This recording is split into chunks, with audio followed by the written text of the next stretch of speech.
I have created scientific magic. This video is purely for entertainment and does not infringe on copyrights or laws. The rights to the novel and image belong to the original author. We do not claim ownership. Don't like waiting and want to listen to this fanfic in full now? Subscribe to our Patreon, where you'll find the best fanfics. Chapter 1.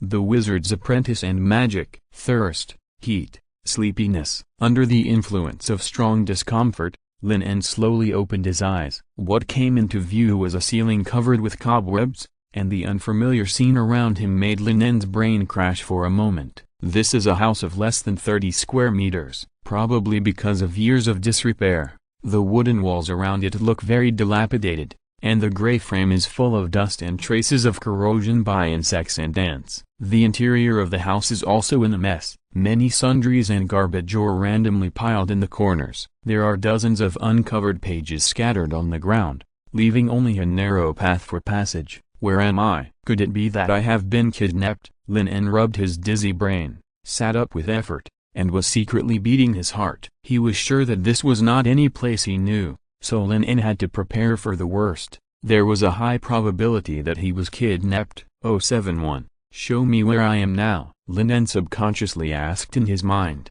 but after several seconds, he did not get any response. Is even the auxiliary intelligence blocked? Lin En's heart sank immediately, and he subconsciously turned over and got out of bed to find a way to escape, but he unexpectedly found a sharp dagger placed at the head of his bed, and a wrinkled parchment roll in his right hand. Lin En subconsciously held a dagger in his hand, and finally felt a little safe. After hesitating for a while, he opened the wrinkled parchment roll again. There were many things written on it with complicated symbols. What puzzled him even more was that he could understand the words written on it. Time is running out. The priest of the tribunal has discovered our traces. We will meet at the agreed place in Ur Town before the moonlight day. Take 17 seconds copper coins and follow the signs. Please be careful, Johnny. The moment he understood the words above, an inexplicable fear suddenly surged into his heart, and then a memory emerged in Lin En's mind. In a wide square, a noisy crowd gathered together, with fanatical and excited expressions, and kept shouting something. In the center of the square stood a huge platform. The bishop in a white silk robe stood in front of the platform. Amid the fanatical shouts of the crowd, he raised the scepter in his hand high. The next moment, red flames rose high, and several figures could be vaguely seen twisting and struggling in the sea of fire, and the painful wails were endless. What is this? Filming a movie? The cruel scene that emerged in his mind made Lin En shudder. But why did he have these inexplicable memories in his brain? And who was Johnny at the end of the letter? Suddenly, as if Lin En had thought of something, he rushed to the large water tank in the house and stared at the scene reflected on the water surface, and his pupils shrank. The fingers trembled slightly due to excitement, and ripples appeared on the water surface, but Lin En still saw his appearance clearly. He was a boy of about 18 or 19 years old, wearing a patched linen robe, slightly thin, with a pale face full of dust, messy brown short hair that was not taken care of, and a look of fear in his dark pupils. Could it be that I have traveled through time? Lin En took a breath of cold air, and this absurd thought came to his mind, but he could not find a second explanation. Although before he traveled through time, the Federation had achieved fruitful results in brain development and neuron research, and brain chip transplantation technology was extremely advanced. Implanting consciousness into a second body to achieve rebirth was completely a fantasy. He did not think that he was worth the trouble of some people to deceive him. Realizing this, Lin En no longer had the mentality of fluke, and sat down on the ground. While being shocked, a large number of complicated memories in his mind surged again. After spending half an hour sorting out the memories that suddenly appeared, Lin En barely understood his current situation. He traveled to a place that was a bit like medieval Europe, where many countries stood side by side and were in conflict with each other. The most powerful country was the Sekha's Empire, where he was now. Above the imperial power in the mortal world, there was an existence called the Holy See, which believed in a god called Ella. It was a monotheistic religion, and its doctrines were all creationism. In addition to spreading faith everywhere and fooling people, Another important proposition of the Holy See was to hunt wizards. What made Lin En feel particularly bad was that the boy he traveled through seemed to be a wizard. No, to be precise, he was a wanted wizard apprentice. Lin En looked at the wrinkled parchment in his hand with a headache. What was going on? It was fine that he traveled here inexplicably, but he was not given some better treatment. He was being hunted down right after he came here. He might be burned on the stake one day. Speaking of which, his predecessor was also quite suicidal. He is the illegitimate son of a viscount in the Second Empire, named Karlsterland. Although he is not very popular on weekdays, he is not worried about food and clothing. In this chaotic world where countries are fighting endlessly, being able to eat and wear clothes is already happiness. If he still has this important identity and a relatively stable environment, coupled with the knowledge of the other world in his mind, he will surely be able to make a fortune in a few years, and it is not impossible to start an industrial revolution and overthrow the church. But this kid was fooled by a wizard named Kalu. He had a good life and insisted on coming to be his apprentice. Not only did he run around everywhere,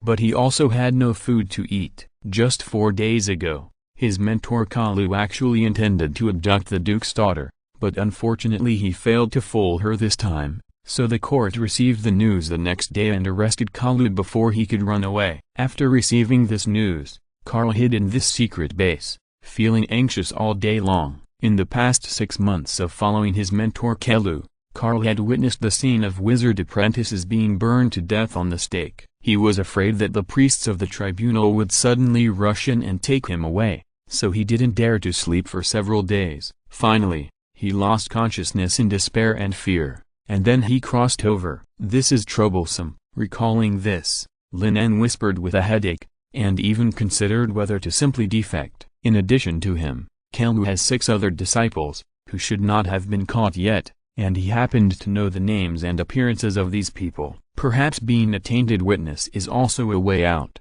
At worst, he pretended to change his faith and regretted it later, but after thinking about it, Lin En decisively threw this somewhat dark idea behind his mind. He really didn't trust those guys who preached doctrine all day long and wanted to catch all wizards and burn them to death. Even if he took the initiative to surrender, the probability of being caught and tortured was not small. Forget about betraying teammates. He is not that kind of person. Throwing away those unrealistic fantasies, Lin En calmed down and suppressed the shock of his mind, thinking about how to escape the pursuit of the Inquisition. In the ancient world where there were no cameras and criminals were identified purely by hand drawing and impression, escaping in plain clothes might be a good method. As long as he left this dukedom, it would be extremely difficult to catch him again. Fortunately, the original body seemed to have practiced some swordsmanship. A few years ago, he won the attention of the Viscount's father and even solved several bandits who harassed the territory alone. Of course,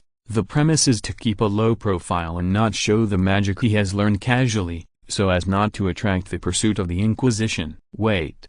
Magic? Lin En was stunned for a moment, and then he concentrated on searching his memory in his mind, and then his face became more and more strange, because he found that he seemed to be able to do magic in his memory. This is not the usual trick used by ancient quacks, or a trick to fool people, but real magic. Chapter 2 Magic is Science. Could it be that he had traveled to a magical world? After a brief moment of astonishment, Lin En quickly came back to his senses. After all, he had traveled through time and could not even be sure whether he was in the original universe. Nothing was impossible. For something as magical as magic, Lin En was naturally extremely interested. His strong desire to explore even temporarily overwhelmed the fear of being hunted by the church. As a wizard apprentice who had only been in business for more than half a year, Karl knew very limited magic, only 5 kinds. Among them, primary material deconstruction, water condensation, and Mage's Hand, were the most basic zero-ring magic. Although they were very important, they had no offensive capabilities. The more advanced first-ring magic, Fireball, required the consumption of corresponding magic materials. As for another first-ring magic, Ice Blade, Karl had not yet mastered it. Lin En lowered his head and fumbled for the cloth bag hanging around his waist, taking out his limited assets one by one. 2 pieces of red flint, 3 sekas silver coins, more than 10 copper coins, 7 drafts with complex magic formulas, a yellowed elemental analysis and a small bag of grey powder. These are the materials for the fireball. Red fire embers. Lin En picked up a handful of fine powder, and felt a little eager. Carl had the complete steps for the fireball in his memory. First, use primary material deconstruction to analyze the materials, and then use Mage's Hand to make the red fire embers vibrate at a specific frequency to stimulate magic. The whole process sounds cumbersome, but the most time-consuming analysis of the materials can be done in advance. As long as you are skilled enough, the fireball can be activated in just 1 second. Lin En couldn't wait to experience the supernatural power, but he finally held back. This small amount of red fire embers is worth 5 sekas silver coins, which is only enough to cast fireball 3 times. It must not be wasted casually. It is better to choose a simpler one for the first casting. After thinking for a while, Lin En chose water condensation as the target of the first spell, as several kinds of zero-ring magic that must be learned. If primary material deconstruction is the key to using magic materials, Mage's Hand is the best helper for wizards, then water condensation is the entry course for apprentices. Because this basic magic and its upper magic, Ice Blade, do not require the preparation of casting materials in advance, or the casting materials can be directly extracted from the elemental world. According to the method given in memory, Lin En closed his eyes and meditated. Perhaps the original body Carl laid a good foundation for him. After just 2 or 3 seconds, he successfully opened the door to the new world. After closing his eyes, there is an extremely magical world. Under the induction of mental power, Lin En can clearly see that the whole room is filled with countless glowing magic elements. Billions, tens of billions, hundreds of billions? No, it is impossible to calculate their huge number with numbers alone, as dazzling as the twinkling stars in the dark universe. Most of these elements are very active, constantly changing their positions. The most numerous element is called Surlu, which accounts for about 70% of the total, and is called a useless element by his mentor Kelu. Such a spectacular scene shocked Lin En. It took him a long time to react and concentrate on the use of magic. The steps to release water condensation are not complicated. It is necessary to extract 2 elements related to water and fuse them in a ratio of 2 to 1. The former accounts for a large proportion of the number in the elemental world, about 20% to 30%, while the latter is relatively rare and needs to be carefully found. However, there is also a simpler method. There are a small number of ready-made water elements in the elemental world itself. As long as they are dispatched and reorganized using primary material deconstruction technique, they can be used freely. Thanks to the original body Carl's obsession with magic, these basic spells have been practiced hundreds of times on weekdays, and the foundation is very solid. After experiencing the initial discomfort, Lin En quickly mastered the method. It's just that this so-called elemental world makes him feel a little familiar. When Lin En opened his eyes again, a marble-sized water ball was slowly suspended in the palm of his hand under the support of the Mage's Hand. Very good. It succeeded. Lin En's mouth curled up slightly, but the brief distraction immediately caused the water ball to disintegrate and drip through the gap between his fingers, just like being poured with a basin of cold water. Lin En quickly broke away from the joy of successfully releasing magic. As a wizard apprentice, he is now facing the pursuit of the church. How can he be complacent because of this little achievement? Not to mention that this marble-sized water ball is useless in battle. I'm afraid it's not enough to quench the enemy's thirst. However, he had seen his predecessor's mentor Kelu use water condensation as a precondition to cast the second ring magic, Group Ice Blade, against the enemy. Dozens of fist-sized water masses condensed in an instant, and then transformed into solid diamond-shaped ice blades, shooting at the attacking bandits like locusts. Just one strike will defeat all the invading enemies. Thinking of this, Lin En planned to sense the elemental world and try again. Probably because of the fusion of memories after crossing, Lin En's mental power is much more abundant than that of the original body Carl, and he can mobilize more magic power. For him, the use of Water condensation, just now, was negligible, and he had a hunch that he could do more things. Lin En closed his eyes and soon entered the elemental world again. This time, he did not rush to cast water condensation, but tried to use mental power to influence every element he could find around him. These elements looked very different,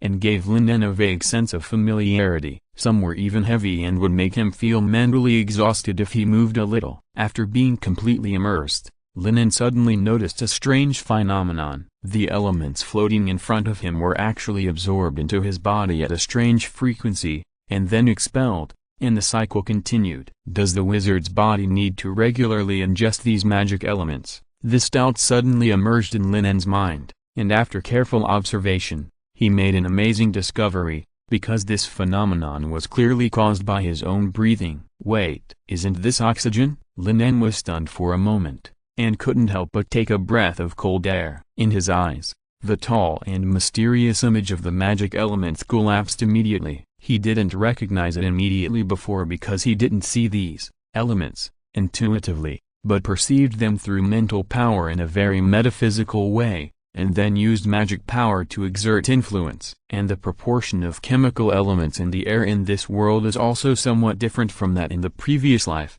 so Lin En didn't think about it at first. But with this argument, the previous process of capturing elements to create water flow has a new explanation. What is water? It is an inorganic substance composed of two chemical elements, hydrogen and oxygen. The air does contain a small amount of water vapor, which may be the water element mentioned by the wizard. So he was not using magic just now, but doing a chemical experiment. Are wizards actually a group of chemists? This conclusion made Lin En stunned for a moment, but soon shook his head. This world has a magical existence called magic. Judging from the spell just now, magic may be able to control matter from a microscopic level. If there are no restrictions, then the wizard is simply a god. According to the scientific research theory of the previous life, all matter in the world is composed of atoms. If magic can control matter from this level, it can create or destroy everything. Lin En soon fell into reverie, and keenly realized that the chemistry and physics knowledge he learned in his previous life would become a terrifying force after combining with magic. If the scientific theory of the previous life is to create various machines to transform the world, then wizards can use magic to directly transform these theories into magic and gather great power in themselves. Lin En stretched out his hand again, and the hydrogen and oxygen in the air around him were stripped out and turned into a small water ball floating in the palm of his hand. Then some doubts came to his mind. Hydrogen and oxygen usually need to be combined with water through combustion reaction. Where did the high temperature and energy generated in this process go? Could it be absorbed by magic? Magic, this unknown field, has all possibilities. Lin En couldn't be sure, but this is a problem that can only be studied after experimental conditions are available. Lin En quickly turned his attention to the rest of the magic. If his guess is correct, the key point of the so-called first-ring magic, Ice Blade, is to change the form of water from liquid to solid, thereby enhancing the lethality. To do this, the temperature of the water must be lowered. Lin En recalled that according to the physics he learned in his previous life,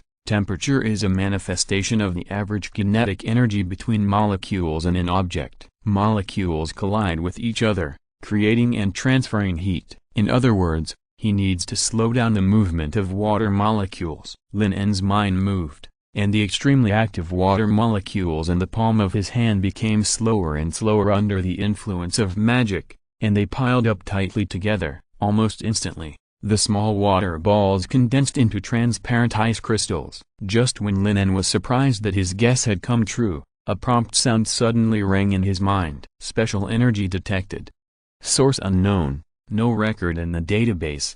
Do you want to create a related file? Lin En was stunned at first, and then his face suddenly showed disbelief. He was very familiar with this voice. But didn't he travel through time? Even his body had been changed, and the auxiliary chip implanted before should no longer exist. 071. Do you know how we traveled through time? Is there a corresponding record in the system? Lin En asked anxiously. Due to unknown reasons, the system was shut down and restarted, and there was no record of the whole process. Lin En frowned, and was a little disappointed, but he quickly calmed down and asked again, "How long can the remaining energy supply you now?" Since he had come to this different world and was facing the risk of being hunted down at any time, Lin En could only try his best to find a way to keep himself alive. The auxiliary intelligence that followed was undoubtedly a pleasant surprise. Although the intelligence of the auxiliary chip implanted by the individual was very limited due to the federal amendment,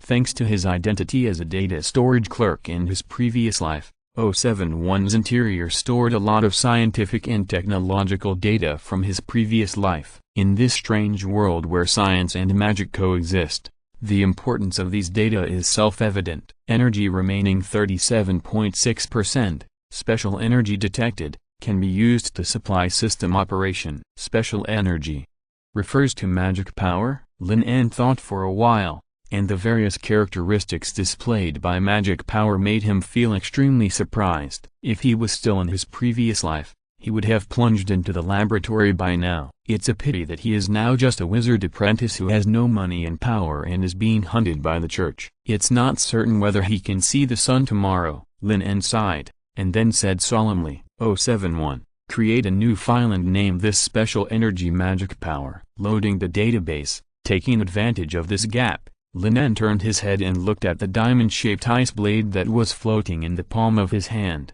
Because of the magic power, this ice blade is different from the solid ice that I have seen before. It constantly emits cold air. The head is a pointed cone and the hull is streamlined. It is called an ice blade, but it is more appropriate to describe it as an ice arrow. This form is called Kelu configuration, which can reduce the resistance of the air as much as possible. It can be seen that his mentor Kelu has a high level of attainment in fluid mechanics. Lin En complained in his heart, and then his face became a little strange, because compared with the ice blade released by Kelu in his memory, the one in his hand was really smaller. Although the hydrogen content in the air in this world is much higher than in the previous life, even if all of it is collected, it is impossible to create a sufficient amount of water flow. Thinking of this, Lin En couldn't help but wonder how his mentor cast the second ring magic, group ice blade. It can't be that he instantly extracted hydrogen, oxygen and water vapor within a radius of hundreds of meters,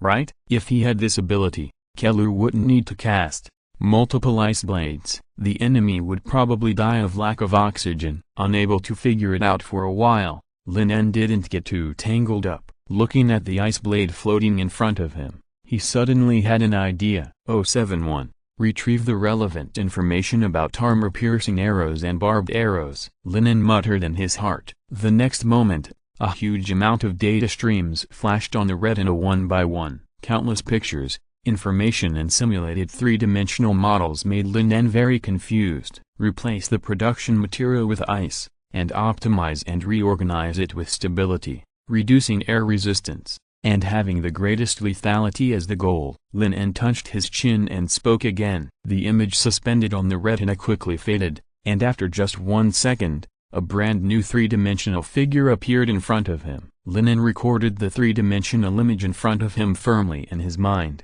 and with his right hand clenched, the suspended ice blade suddenly collapsed. Zero-ring magic elementary material deconstruction technique. The instantly collapsed ice blade was restored to the most basic elements. Under the restraint of magic, it was tightened in the palm of the hand, constantly changing its shape, getting closer and closer to the image on the retina, and soon stabilized. The recondensed ice blade was much narrower than before. The pointed cone-shaped head was changed to a triangular shape that was easier to break armor and bleed. There were 2 long barbs at the bottom. It was foreseeable that once the ice blade hit the target and pierced into the flesh, the opponent would be speechless. The success of the magic improvement experiment gave Lin En hope of survival, but the power of ice blade was limited. No matter how much the appearance was optimized, it was difficult to obtain a large increase. So Lin En quickly set his sights on the second first-ring magic,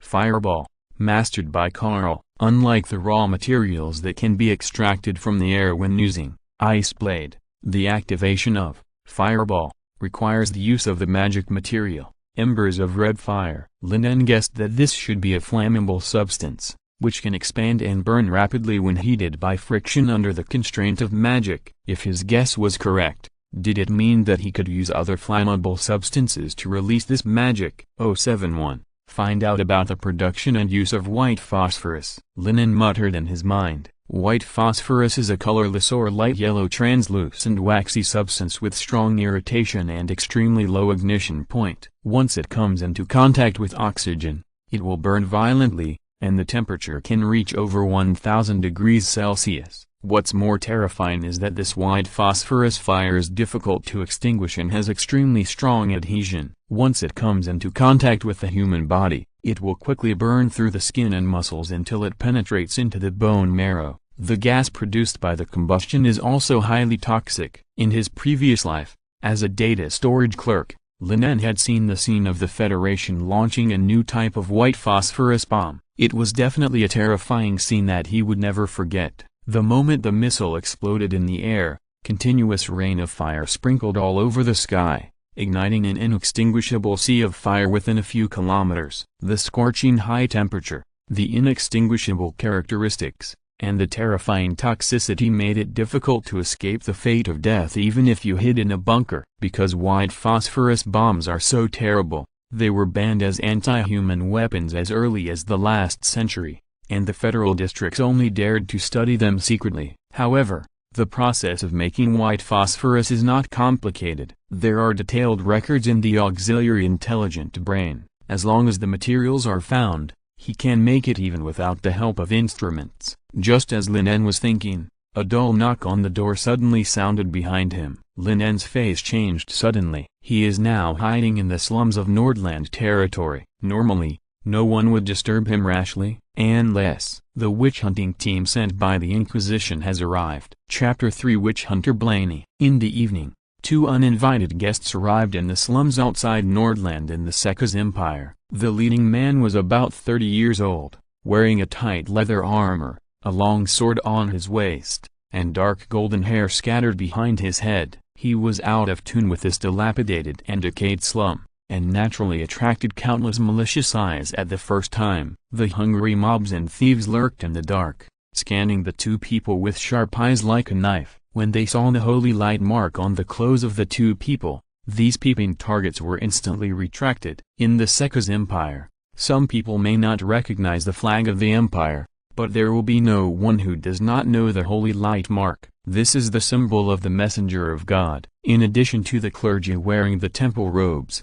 the only ones with the holy light mark on their clothes are witch hunters. It is rumored that every witch hunter has been blessed by God and has skills far beyond ordinary people. No one is willing to provoke such a target. Noticing that the figure hiding in the dark disappeared, Andrei smiled disdainfully, but the stench coming from the dilapidated streets soon made him frown. Sure enough, Bishop Enruk is right. These wizards are like rats, and they like to hide in such dark and smelly corners. Andrei looked at the stains and feces left in the dark corners of the street, covered his nose and complained, "We'd better be more vigilant, Andrei. This time we need to deal with no ordinary character." The leading man was somewhat dissatisfied with Andrei's flamboyant attitude, and couldn't help but remind him. A few days ago, a major event happened in the Duke of Nordland. A wizard named Kalu tried to seduce the Duke's second daughter. Fortunately, he was discovered in time by the guard stationed,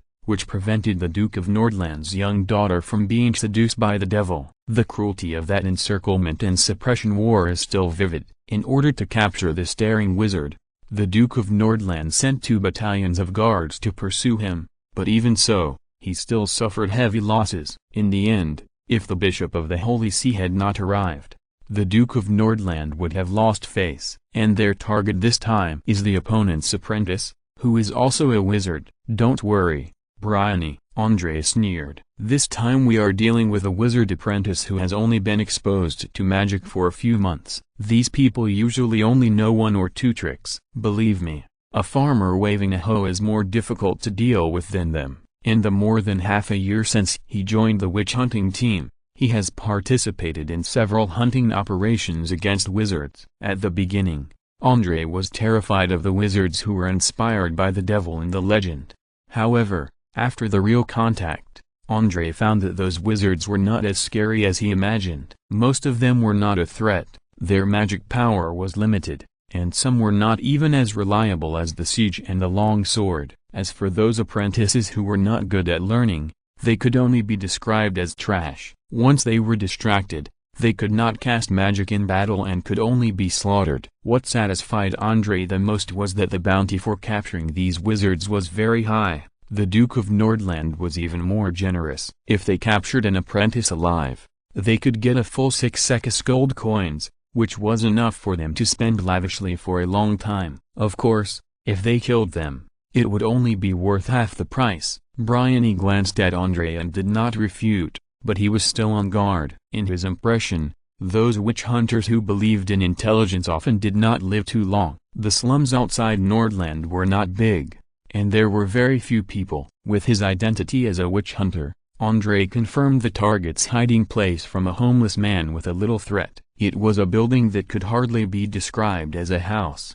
The red brick walls were full of potholes and green vines. The door looked even more shaky, as if it would collapse with a slight push. The target they were looking for was right in front of them, but neither of them had any intention of taking action immediately. Andrei glanced at his partner, cursed inwardly, and took the initiative to press his palm on the door. His calloused knuckles pulled the bolt hard, and the seemingly shaky door stood still. It was obvious that someone had used something to block the door. Andrei was furious and kicked the door with all his strength. A violent collision sounded suddenly, and the door broke, revealing the scene in the inner room. The narrow room looked messy and untidy, with garbage piled up in groups in the corners. A candle was lit on a wooden table nearby. Perhaps it was disturbed by the wind caused by the violent breaking of the door, and the weak candlelight flickered twice and then went out.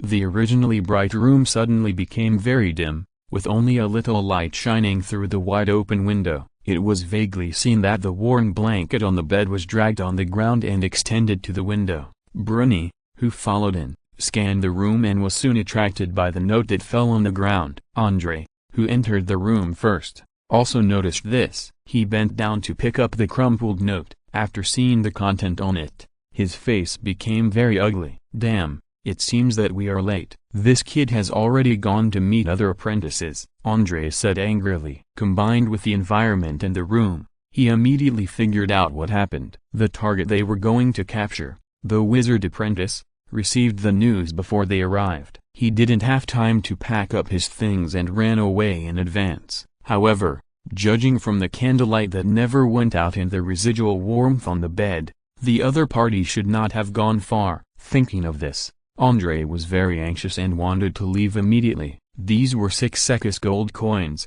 and he couldn't just run away like this. Once the other party joined other wizard apprentices, it would be difficult to capture him. Of course, in comparison, Andrei was more worried that the target would be taken by other bounty hunters halfway. Wait! Just when Andrei was about to jump over the window and chase, Bryony reached out to stop him. In the impatient look of the former, he pointed to the desk beside him. Andrei turned his head and looked over. In addition to the extinguished candlelight, there were more than a dozen copper coins and manuscripts with strange characters and patterns scattered on the table. After a little thought, Andrei quickly understood what his companion meant. If the wizard apprentice left after receiving the message, it would be impossible for him to leave behind coins that were easy to carry, not to mention these precious magic manuscripts. Andrei, who had experience in hunting wizards, knew very well that most wizards would rather die than protect their so-called research notes. In other words,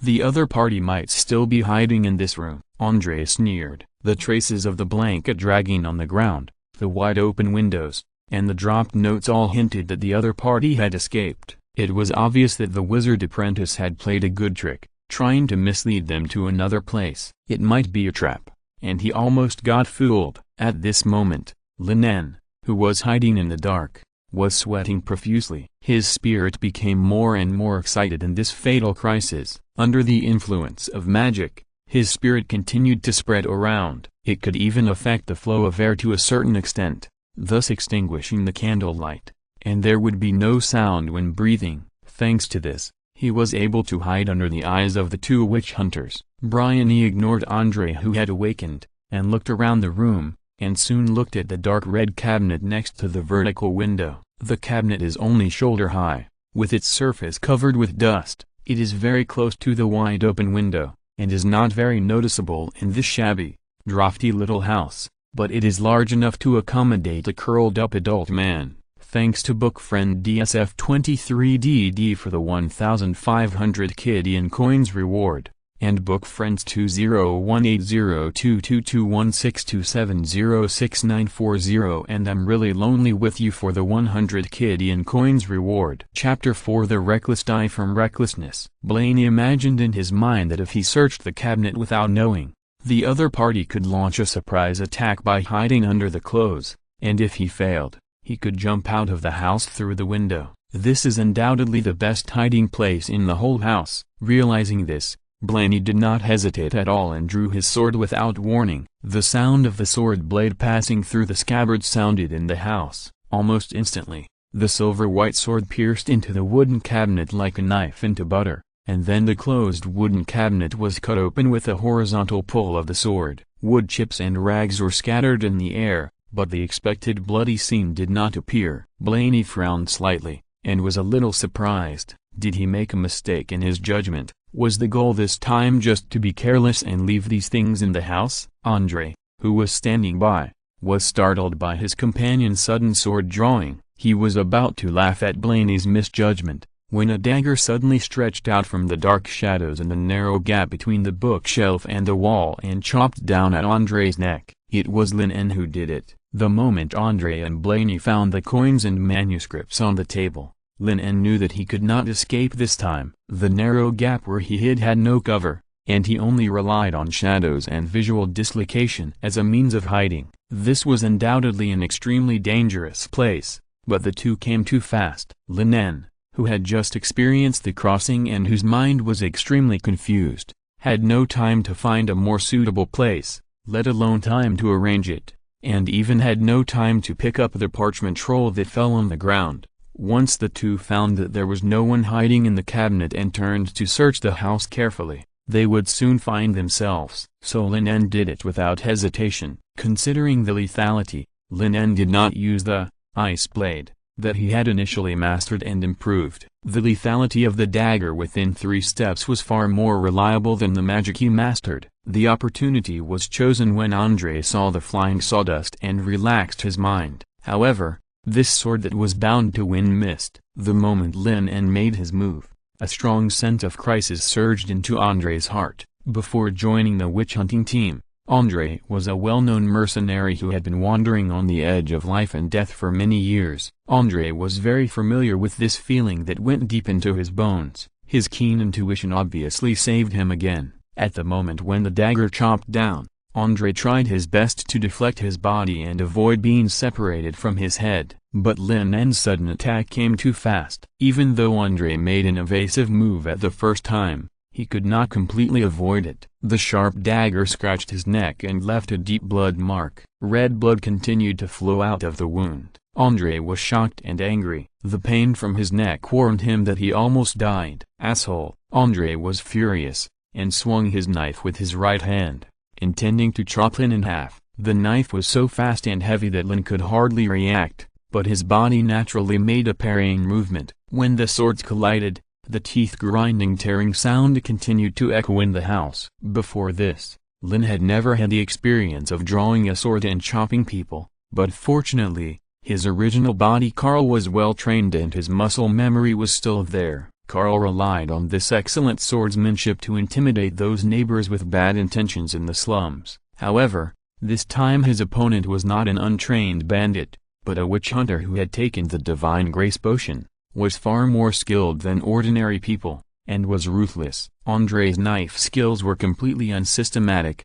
but they were ruthless. After only 3 collisions, Lin's palms hurt and he could hardly hold the dagger in his hand. Die! Andre roared, swinging his long sword to remove the short sword, and stretched out his left hand with thick knuckles to tightly grasp Lin En's throat. Lin En, whose neck was pinched, turned red, and his consciousness soon became blurred. Warning: the life of the target of the agreement is seriously threatened. According to Article 37 of the Federal Intelligent Management Law, the nearest law enforcement officer will be automatically contacted. The reminder sounded suddenly in his mind, pulling Lin En's consciousness back from the abyss of sinking.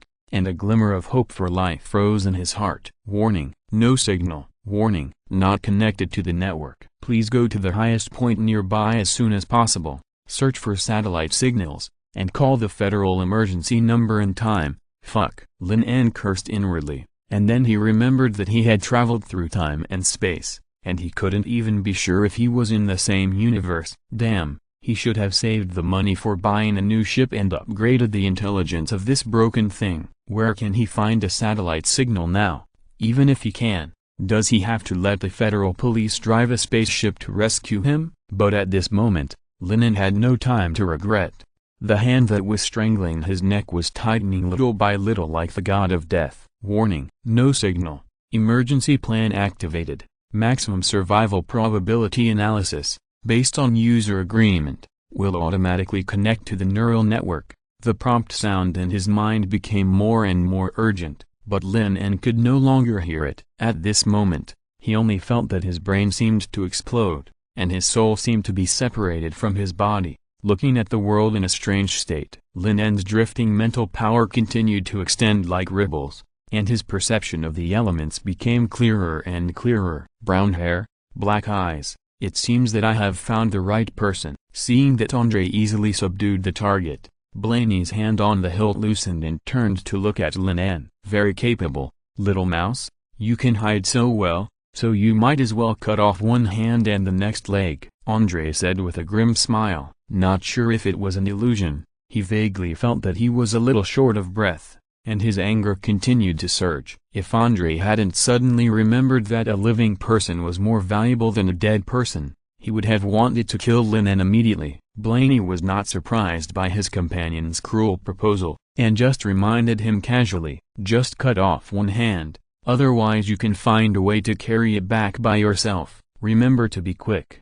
Don't bleed to death halfway. Andre, who had his back to Blaney, had no time to answer. His face was purple and blue, and the long knife in his left hand fell heavily to the ground. His originally disordered breathing became more and more rapid. At this moment, he was like a fish that had been dehydrated on the shore, and his heart and lungs seemed to be about to explode. 10 years ago, when Andre was swallowed by the whirlpool in the foggy sea, he had experienced this feeling of suffocation and dying. Breathing was a luxury. If he hadn't been lucky enough, he might have been buried at the bottom of the sea. But we are not in the deep sea now, and the attack just now clearly did not cut his trachea. Andre took a deep breath, but the situation did not improve at all. Instead, it became more serious, and his pair of gray eyes almost popped out of their sockets. What kind of witchcraft is this? Andre immediately realized that it was the wizard apprentice in front of him who was playing tricks, but the strong suffocation reaction made him miss the opportunity to fight back, and the strength of the palm that clamped Lin En's neck became weaker and weaker. At the same time, Lin En, who had his head lowered, suddenly moved. His tightly closed eyes suddenly opened, and at the same time, the oxygen around him was instantly sucked out, and a dagger pierced Andre's throat from bottom to top. P.S. Please collect, recommend, vote for, and read my new book. Chapter 5. Lin En, since I don't need oxygen, then no one should use it. A dozen breaths ago, Lin En, whose neck was clamped, entered an extremely strange state. All the pain seemed to be fading away quickly, and instead, the brain's thinking activity increased several times. For a moment, Lin En couldn't help but wonder if he had gone to the afterlife. However, he didn't. He could still clearly feel that the blood and oxygen flowing to the brain were forcibly blocked, and the body was gradually losing vitality. It won't be long before he will really die. Faced with such a crisis, Lin En unexpectedly didn't feel any panic. How to fight back when someone is strangling your neck and suffocating due to lack of oxygen? Of course, it's an eye for an eye, a tooth for a tooth. Since I don't need oxygen, then everyone should just stop breathing. Lin En sensed the vast elements in the void, and with a thought, he used his mental power as a net to wrap up the active oxygen molecules and instantly extract them. What happens when a person is in a low oxygen environment but still breathes? Andre is the best example. A large amount of ineffective gas poured into the lungs, and the blood pressure rose rapidly. After just a few breaths, the symptoms of hypoxia appeared. Lin En was keenly aware that the hand holding him had shown signs of weakness. Now, Lin En suddenly opened his eyes. Based on his previous memories, the positions and reactions of everyone in the room were transformed into data and poured into his mind. Lin En could even make a very detailed force analysis of his neck based on the angle at which Andre raised his arm. Countless complicated data were sorted out in an instant. Lin En constructed a 100% restored three-dimensional scene in his mind and deduced the best sword drawing plan. Raise your hand and stab straight. 47 degrees. Lin En raised his arm and stabbed out the dagger synchronously. The iron tower-like strong man in front of him completely lost the ability to resist under the strong hypoxia reaction, and could only watch the tip of the sword penetrate his neck. The fragile neck was obviously unable to block the sharp dagger, and the scarlet blood spurted out like a fountain, sprinkling on Lin En's clothes and face. Andre's eyes widened. His mouth opened and closed unconsciously, his hands tightly covering the big hole in his neck that was constantly bleeding, and he fell down with fear and unwillingness. Lin En did not hesitate, and the next moment after breaking free from the clamp, he kicked Andre's body, kicking the body to Blaney who was stunned on the side, and then he himself escaped from the hypoxic area with the force of the recoil. Blaney had never expected that the situation on the field would suddenly reverse. A look of astonishment suddenly appeared on his face, and his reaction was also a beat slower. He subconsciously took Andre's body. After seeing the other party's death clearly, his pupils shrank slightly, and a chill ran from the soles of his feet to his heart. The purple face, black and red lips, and dilated pupils all proved that Andre was suddenly suffocated and his neck was pierced without any defense. How is this possible? Blaney was terrified. It was Andre who had been pinching Lin's neck, but he was suffocated inexplicably. Could it be some strange spell that hurt both the enemy and himself? Lin took a regular breath and quickly regained the vitality of his limbs. His neck was locked for a minute, and the large amount of oxygen he had to control made his brain feel a little tingling. Although he managed to kill one of them by chance using the principle of suffocation, Lin did not dare to relax at all. The brief fight just now made him understand the gap between the two sides. According to his memory, these witch hunters were all elites with extraordinary skills. His original swordsmanship was good enough to deal with a few bandits, but it would not be enough to deal with the witch hunters sent by the Holy See. All kinds of thoughts flashed through Lin's mind, and then the prompt sound rang out. Warning. In overload mode, the system energy is rapidly consumed, and it is expected to be forced to shut down in 2 minutes and 30 seconds. Lin En's body couldn't help but pause for a moment, and then he realized that his control over the elements suddenly increased greatly because of the help of the intelligent brain. Then, let's try magic. Lin En's eyes condensed, tightly grasping the blood-stained dagger in his hand, and his mental power spread in the air again, frantically capturing the water element in the air. A ball of water emerged in the void, and then quickly condensed into shape. Wondering magic. Ice blade. The ice blade with a chilling cold air was like an arrow from a string. Blaney's face condensed, and he did not choose to fight hard. The long sword in his hand slashed out diagonally, slashing on the side of the ice blade, deviating from the track of magic.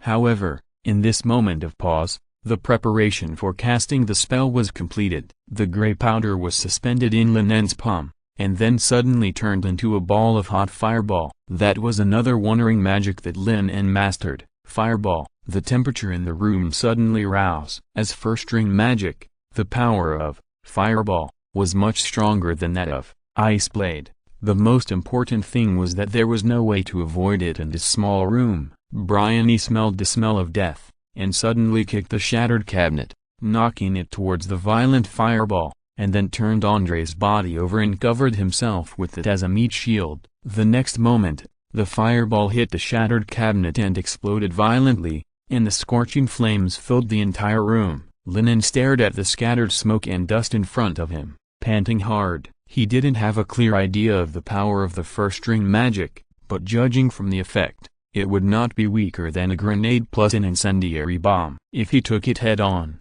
he would be seriously injured even if he didn't die. Just as he was thinking, a sharp sword cut through the misty smoke and dust, and the sword reflecting the firelight slashed straight towards Lin En. The sword was so fast that by the time Lin En realized it, the sharp sword was already within reach. Fortunately, at this moment, thanks to the connection between the neural network and the intelligent brain, Lin En's reaction speed increased several times, and his body coordination ability also greatly improved. He held the sword horizontally with his right hand, and his left hand was on his right wrist. He lowered his body slightly, and the tip of the sword was supported on the mottled wall beside him. Ding! A sharp and unpleasant muffled sound echoed in the narrow room. When the two came into contact, Lin En only felt a sharp pain in his tiger's mouth. The tip of the sword against the wall was deeply embedded in the wall, and a long crack appeared on the sword body. So heavy, this was the only feeling left in Lin En's mind. Then he dropped the sword with both hands,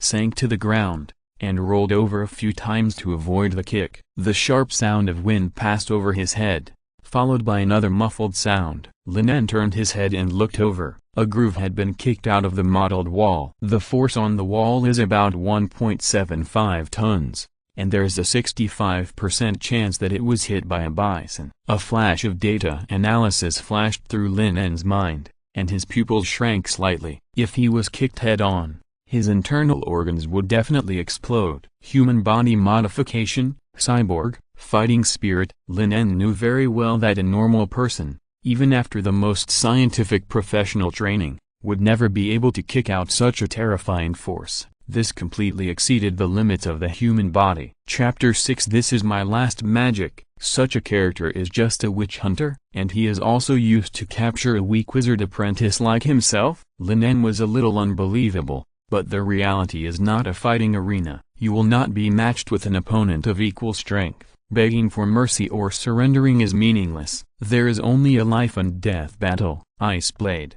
Lin En raised his left hand horizontally and aimed at Bryony. He was getting more and more adept at using the water condensation technique. In a flash, another ice blade emerged in the void. However, within the reach of mental power, the water element in the nearby area had been exhausted, and the ice blade produced could not pose enough threat to the enemy. Lin En knew this very well, but there was no way to change it. A strong desire surged in his heart. He needed more water. The moment this thought came up, Lin En felt as if his brain was hit hard by someone, and it hurt like being pierced by countless silver needles. Then the magic power in his body was rapidly consumed and converted into a large amount of hydrogen and oxygen elements, which were combined into water flow. At the same time, a strange rune was deeply imprinted in his mind, a ring of upper magic, multiple ice blades. In just 1 second, several sharp ice blades appeared in front of him, scattered like a rain of arrows. Lin En's sudden outburst exceeded Blaney's expectations. In a hurry,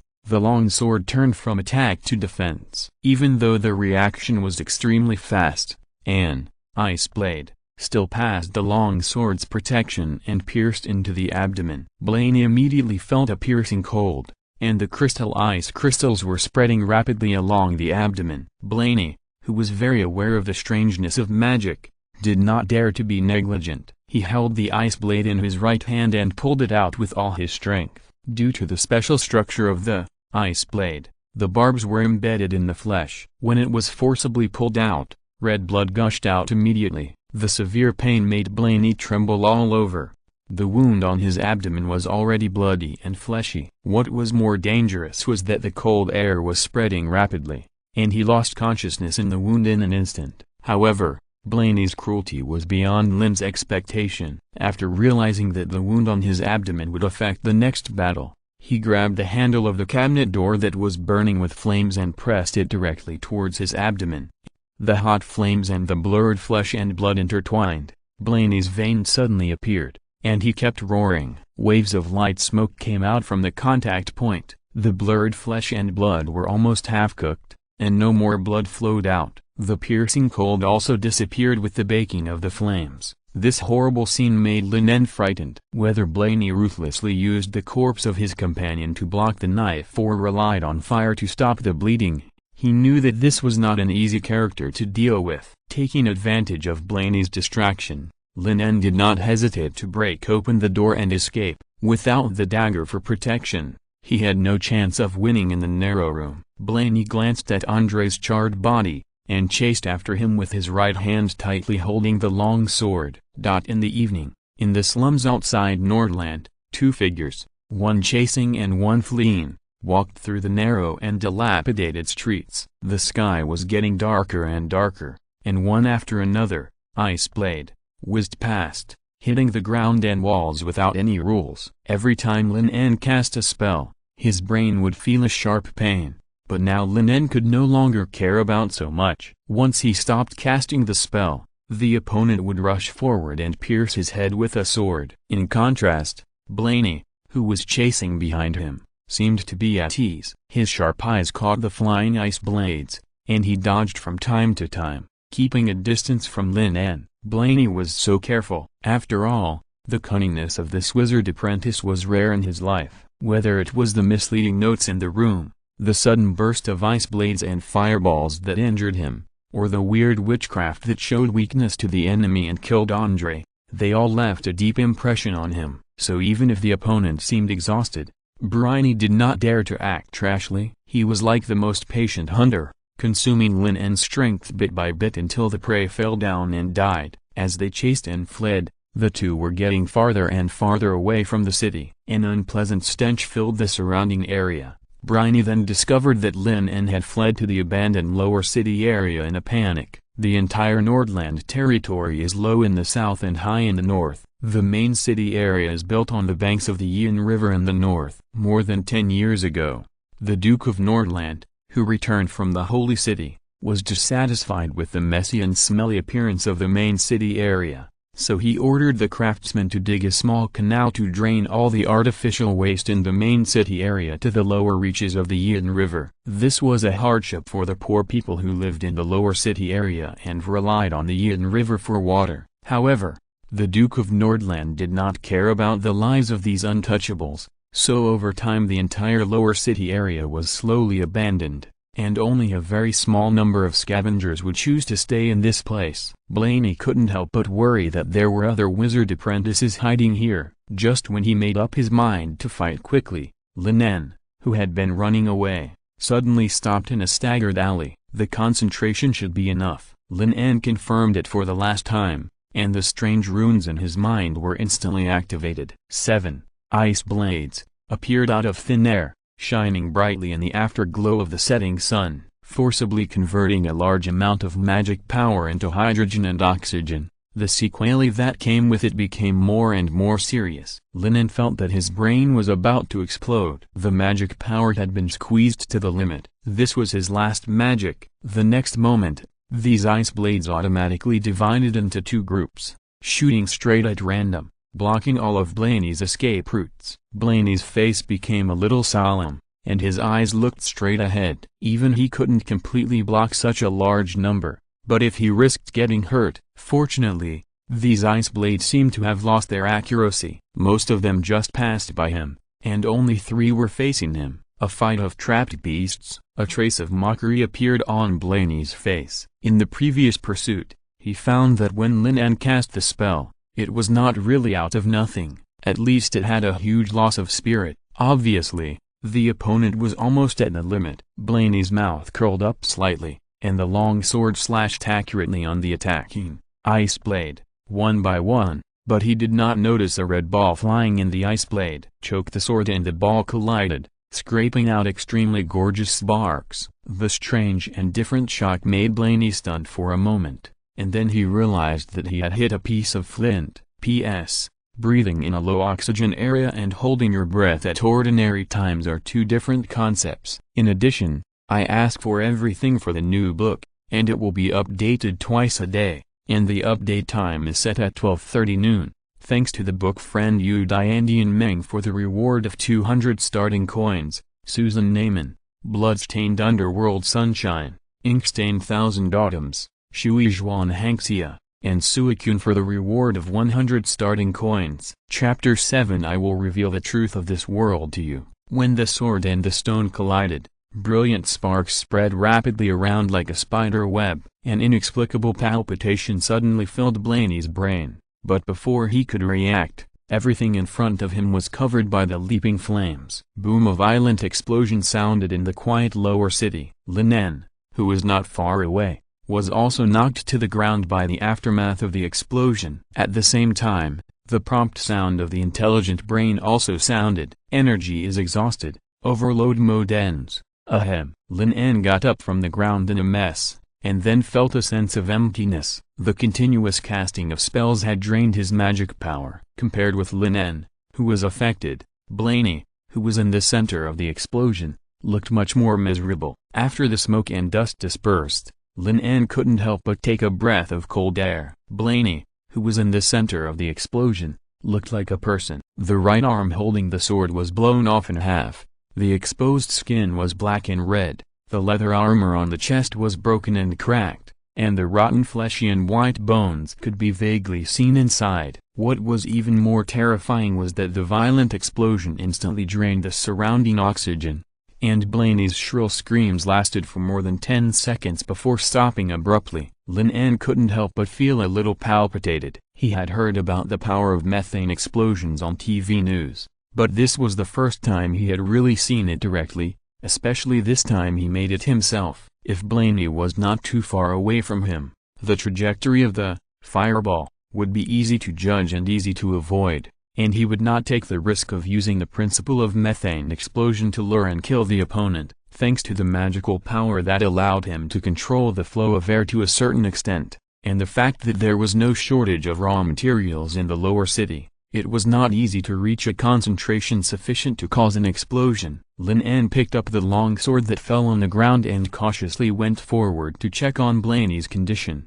Despite such a serious injury, Brian did not die immediately. His eyes, still attached to his skin, stared at him intently, and his mouth made a cluck sound, which obviously indicated that his vocal cords were also damaged. "I'll take you a ride." "You're welcome," Lin En said indifferently. It was impossible for him not to hate Brian for breaking into the house and forcing him into a desperate situation, but he had no intention of torturing him, and he probably couldn't ask anything in this state. In this case, death would be the best outcome for the other party. Lin En raised his long sword and stabbed Brian's heart accurately, watching the latter's body tremble violently, and then returned to calm. Perhaps it was the blessing of hatred, or the influence of his original body. Carl, Lin En, who personally ended a life, did not feel too much discomfort except for the psychological nausea. Instead, the sequelae of the previous spell made his brain ache from time to time. After confirming that Brian was really dead,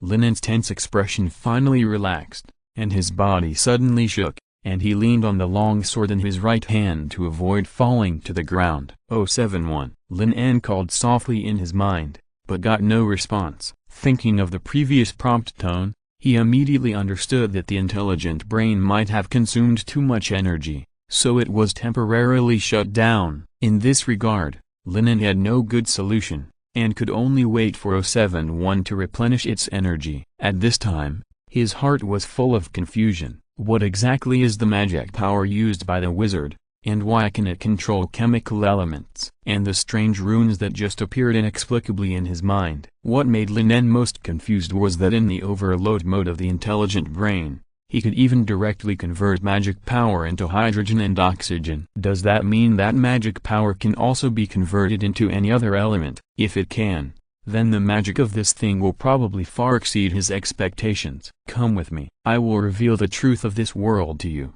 Recalling what the other party said when he met with his mentor Kel half a year ago, Lin En couldn't help but tremble in his heart. Maybe the old wizard really didn't fool him at that time. It's no wonder that the original Carl gave up his stable life with food and clothing and came to be a wizard apprentice. The only pity is that the original body learned magic for too short a time, and Kelu had more than one apprentice, so the teaching time was limited and he didn't get to know more secrets. The sequelae of excessive consumption of magic power also made Lin En very nervous.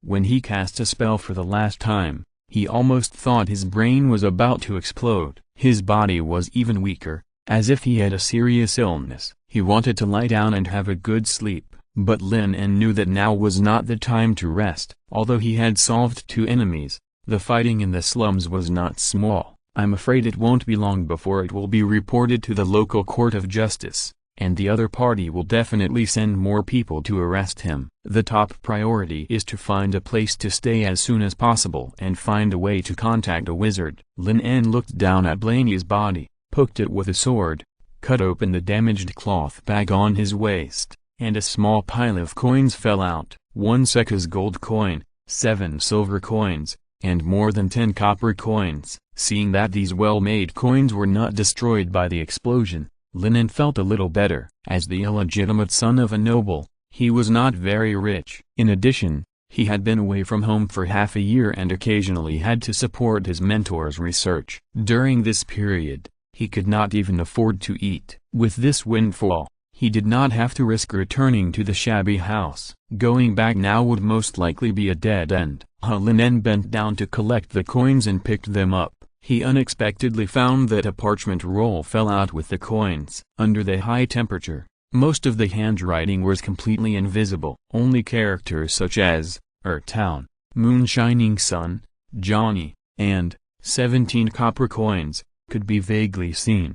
Town? Lin En muttered to himself. Out of caution, he did not destroy it on the spot, but collected the burned parchment. He needed someone who could answer his doubts. Going to Town to find other apprentices would probably be a good choice. At least it's more reliable than searching for those hidden wizards by himself. As Lin En thought about it, he reached out and grabbed Blaney's ankle, dragging him towards the stinking river not far away. In this medieval world with magic and divine arts, even the dead are unreliable. If the church in this world has mastered the art of resurrection, then his information may be leaked. The safest way is to get rid of the body together. P.S. Thanks to the book friends Zhu Ran Ming Fu Yang Guang, Xing Yuan Feng Zai, and Hao Han Xing Kong Shining Xing Chen for the 100 starting coins. If you're listening to this novel on a channel other than Fanfic World, it means they downloaded and uploaded it without effort. We cordially invite you to visit our channel,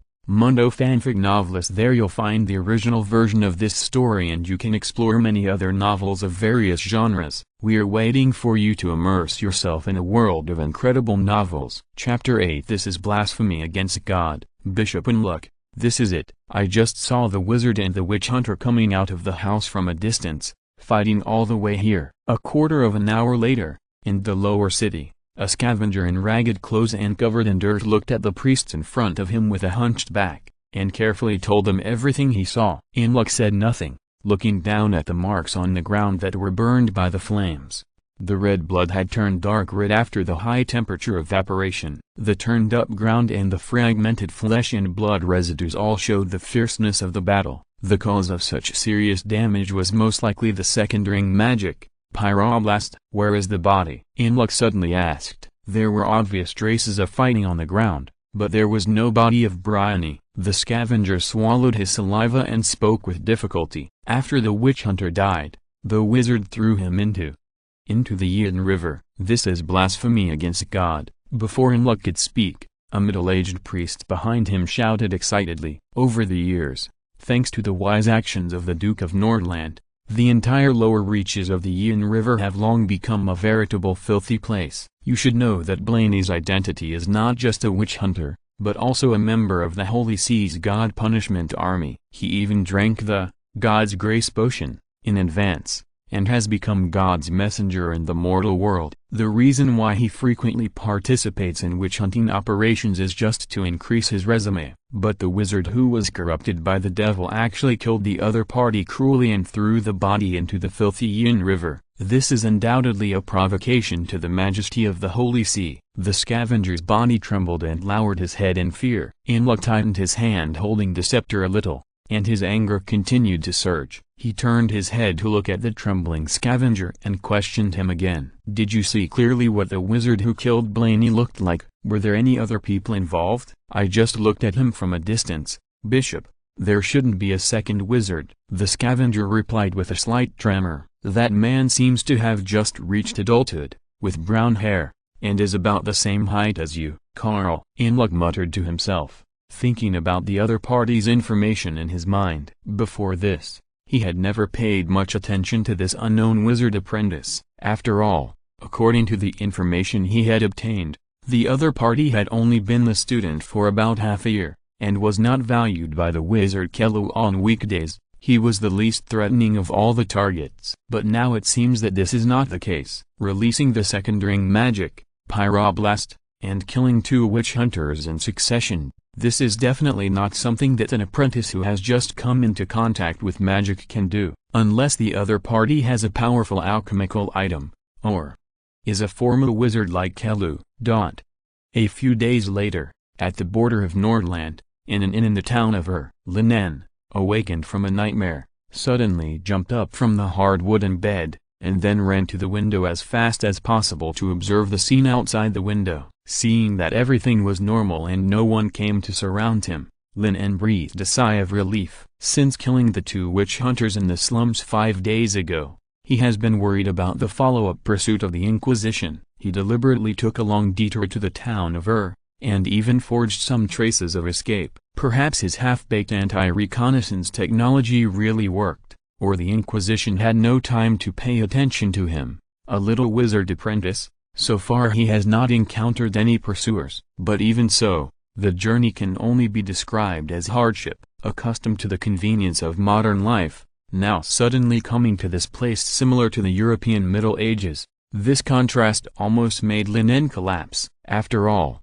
there are no mobile phones or computers here, no familiar family or friends, and no hot breakfast in the morning. He can only eat a piece of hard-to-swallow black bread with water. The only thing to be thankful for is that he has the full set of memories of his original body. Carl understands the language and writing of this world, and is also good at it, so he can deter some blind thieves and avoid dying on the way. After several days of torture, Lin En reluctantly accepted the fact that he had traveled through time, and this was the 2nd day since he arrived in the town of Out of caution, Lin En did not rush to find the whereabouts of other wizard apprentices. After discovering the marks left by the other party, he secretly returned and spent a day to familiarize himself with the terrain, and purchased more than a dozen new flints and a bag of black bread. A few days of escape life made Lin En a little nervous, but after a preliminary understanding of the town of he immediately understood why Johnny chose this place as the venue for the gathering. As a small trading town on the border of Nordland,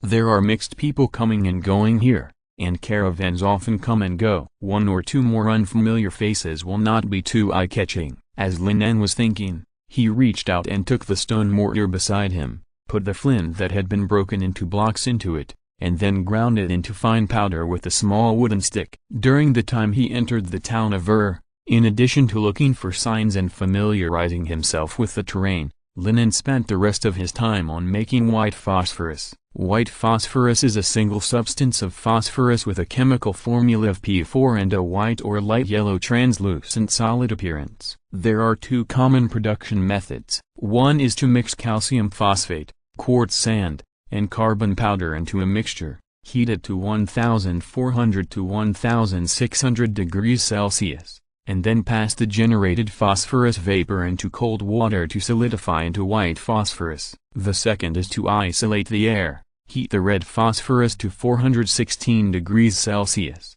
and sublimate and cool it. It's just that in this world without an industrial system, similar to ancient Europe, it is not an easy task to find all these raw materials in a short time. Although 071 had shown him some ancient and convenient methods of extracting raw materials, Lin En did not intend to use them unless it was absolutely necessary. Fortunately, Lin En soon discovered a surprise. The surface of the flint he had used was mixed with some red phosphorus. Considering that red phosphorus is a highly efficient flame retardant, it was used in the manufacture of matches in the last century to improve its safety performance. This is not surprising. It seems that the natives of this world have discovered the element of phosphorus, but their application is still very superficial. Under the continuous grinding of the wooden stick, the flint fragments were gradually decomposed. After removing some impurities, only a bunch of red powder was left. He did not have any professional instruments in his hands,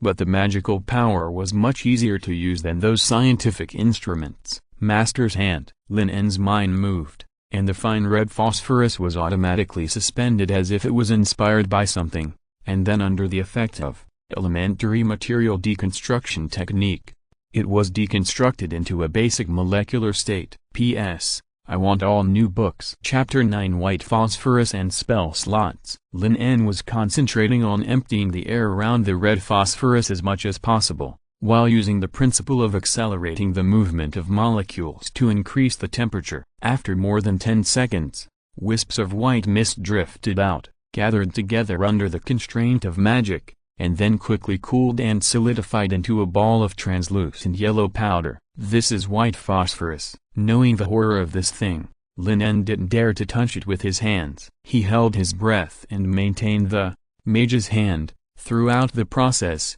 and put the collected white phosphorus into the bag that originally contained red fire embers. This storage bag, specially used for storing magic materials, has a good isolation effect and can effectively prevent white phosphorus from suddenly igniting. After doing all this, fine beads of sweat have emerged on Lin En's forehead. Completing such a tedious process is somewhat reluctant for Lin En, who is still a wizard apprentice. If it weren't for the spiritual fusion during the crossing that greatly improved his control over magic, I'm afraid this attempt would only end in failure. Fortunately, everything was as he expected. Lin En put the storage bag away, and recalled the terrifying scene of the blazing fire of white phosphorus burning the earth in his memory, and he shuddered. I just hope that I won't need it. As a person who grew up in the peaceful era, Lin En still has great respect for life, but he also knows that in this alien world where human life is worthless, in order to protect himself,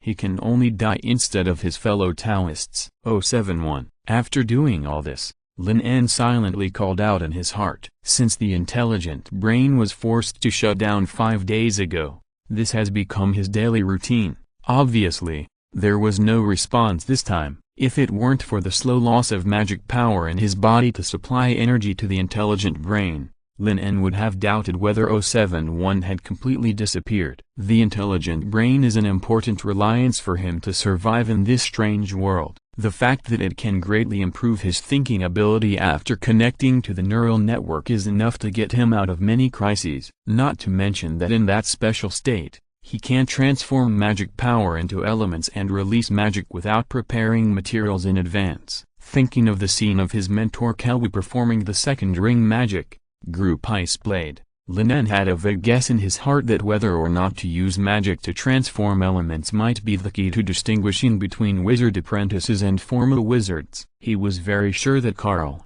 as an apprentice, could never do this, and there was no relevant memory in his brain. Most likely, it was the mental fusion after the crossing, coupled with the help of the intelligent brain, that allowed him to briefly break through this layer of shackles. Lin En pondered and entered meditation, and the extremely magical elemental world appeared before his eyes again. However, at this moment, Lin En's attention was focused on the strange rune suspended in the sea of consciousness. The inside of the strange rune was countless tiny dots and lines, arranged together in a very special way, which looked delicate and full of beauty. Lin En tentatively touched it with his mental power, and the rune instantly lit up. Then, Lin En realized that the magic power in his body was reduced by 1/10 at this moment. When he opened his eyes, a diamond-shaped ice blade appeared in his palm. This is a bit like a spell slot. Lin En touched his chin and quickly thought of the spell slot mentioned in the book Elemental Analysis. This is also an ability that only formal wizards have, which can greatly increase the speed of casting.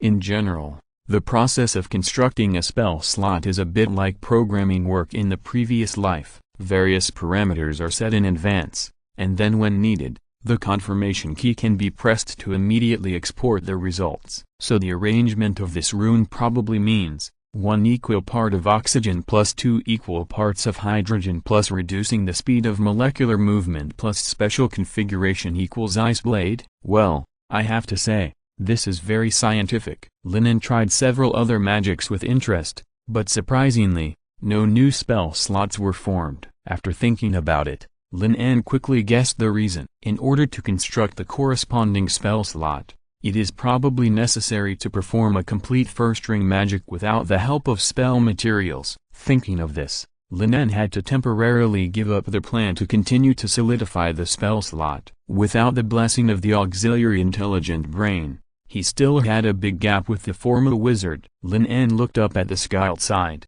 It was probably time to meet with the wizard apprentices. Today was Sunday, and it was also the last day of the appointment. The Drunkard Tavern was located in the most prosperous area of Old Town. If it weren't for following the secret signs, Lin En would never have imagined that Johnny would choose this place to meet. And 17 coppers is the price of a glass of Guyuo wine. Is this considered a dark place under the lamp? Lin En secretly complained in his heart, but as soon as he opened the door, his brows frowned. As a gathering place for the lower class, the interior of the Drunkard Tavern seemed very lively. The rising stove dispelled the cold wind at night, and the space of less than 100 square meters was packed. The wooden floor was full of wine stains and vomit, and the strong fishy smell almost suffocated Lin En. At the long table at the entrance of the tavern, a drunken halfling saw Lin En coming in at a glance. Seeing that he was young and a stranger, he shouted with ill intention, "Boy,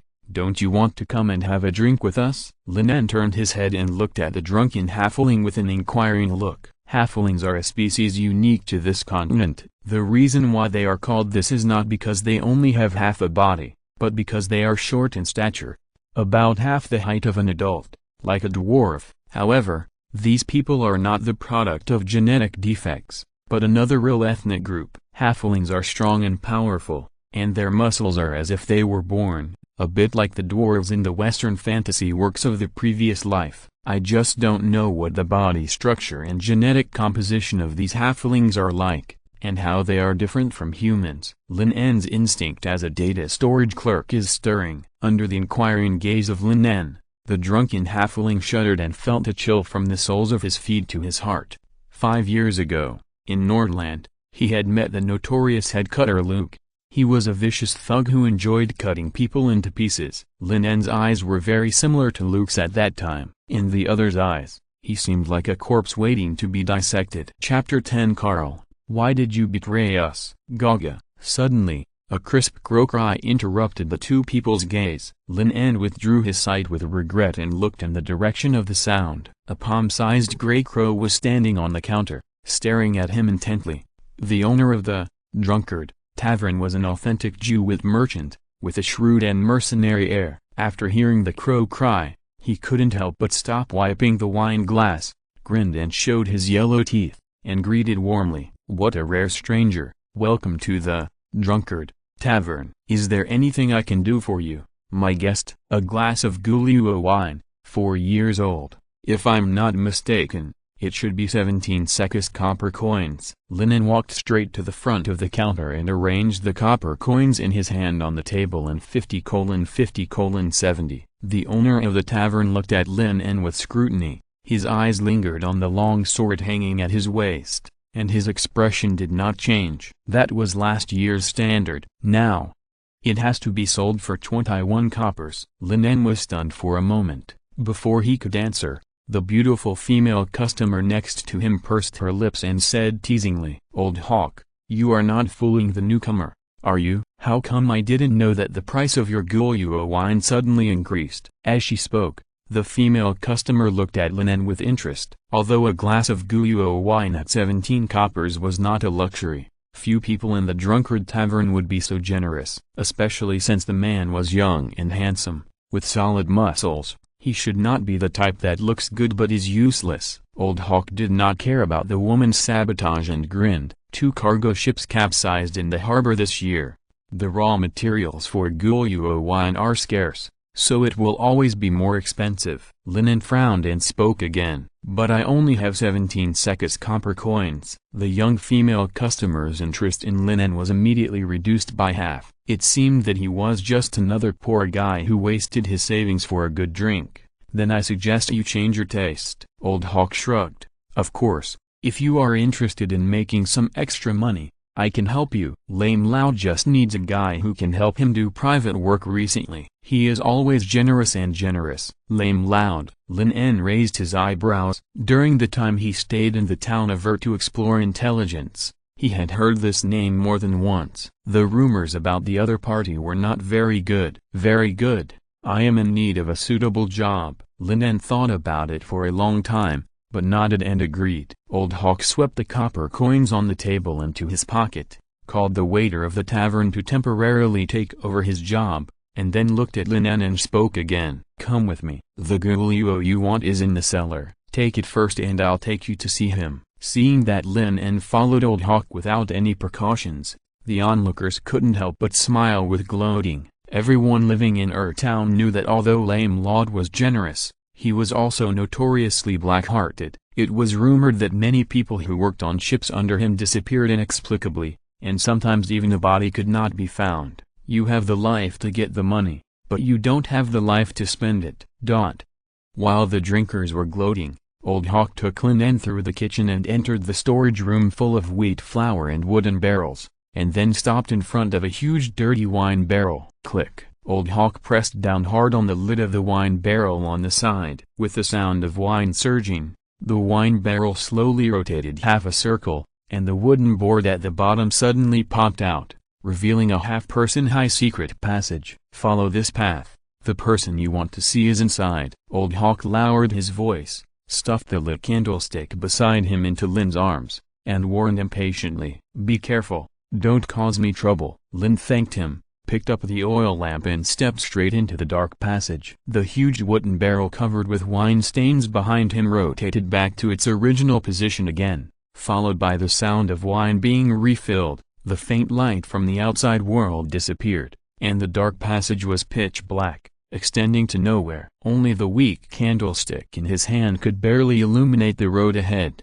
and the air could smell a smell of inferior wine. Lin walked along the dim passage, and his heart was already alert. He kept thinking about the information of several fellow apprentices in his mind. Because his mentor Kelu has been running around for many years, he does not have a fixed residence, and he will not keep every apprentice by his side. After all, too many unfamiliar faces suddenly appearing in a city are really eye-catching and not conducive to hiding one's identity. Therefore, the original body's understanding of these people is very limited. Most of them have only been met a few times and know their names and appearances. The only one he is relatively familiar with is Johnny, who sent him a letter before. Of course, this familiarity is one-sided. To be precise, the original body Carl has a subtle feeling for Johnny that is unique to teenagers. In understandable terms, it is a one-sided love. As the disciple that Kelu values most, Johnny has a high talent for magic and is only one step away from becoming a formal wizard. He is also the leader of their group of apprentices after Kelu's death. It's a pity that this one-sided subtle relationship obviously can't provide him with any help.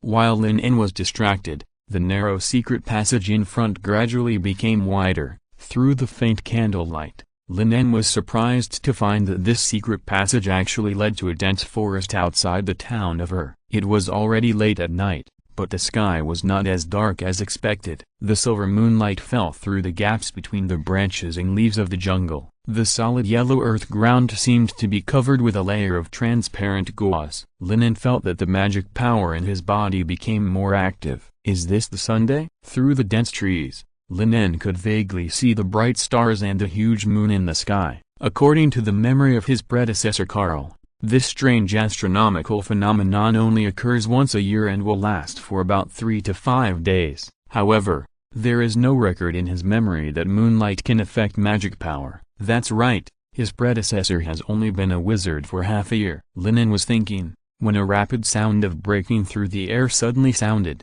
and dozens of condensed, magic missiles flew out from the closed woods around him, blocking his escape route. Trap? This thought immediately popped up in Lin En's mind, and he reacted the next moment. He flipped his empty left hand, and a ball of gray powder fell into his palm. It was the remaining few spell materials, red fire embers. Lin En threw it hard, and the tiny powder instantly ignited under the effect of magic power, forming a hot wall of fire in front of him. However, the new magic used in a hurry, secondary firewall, was naturally no match for several wizard apprentices working together, and, magic missile, penetrated the sea of fire almost instantly. Fortunately, Lin En's goal had been achieved. The heat wave and high temperature raised by the firewall made these magic creations lose their accuracy, and they hit the tree trunks and yellow land behind him in a scattered manner. Seeing 4 figures covered in black robes surrounding him in a semicircle,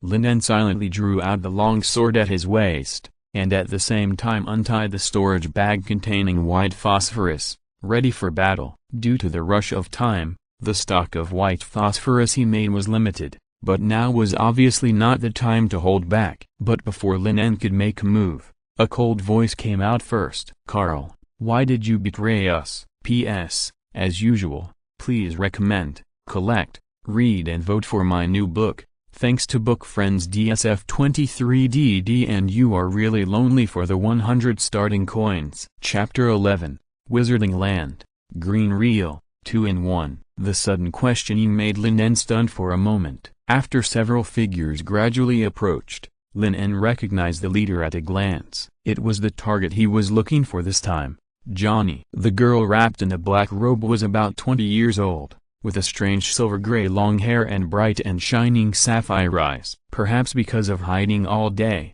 Johnny was much thinner than the last time they met, and her face was sickly pale. "I don't understand what you mean, Johnny." Lin En's tone was extremely firm, without the slightest wavering. With all the memories of his previous life, he was very sure that Carl had not done anything to betray him. At most, he just thought about it in his heart. Otherwise he would not have to worry about hiding in the slums. "Where is your sword?" the gray-haired witch continued to question. Lin En then noticed that Johnny's eyes had been lingering on the long sword he was holding. After a moment of thinking, he instantly understood what was wrong. "You have the weapon that witch hunters usually use." Buck, a tall and strong wizard apprentice, said excitedly. "Of course, this is my trophy." "Any problem, Buck?" Lin En replied calmly, but cold sweat broke out on his back. He had been carrying such a time bomb all these days. Of course, he couldn't be blamed for not being cautious. After all,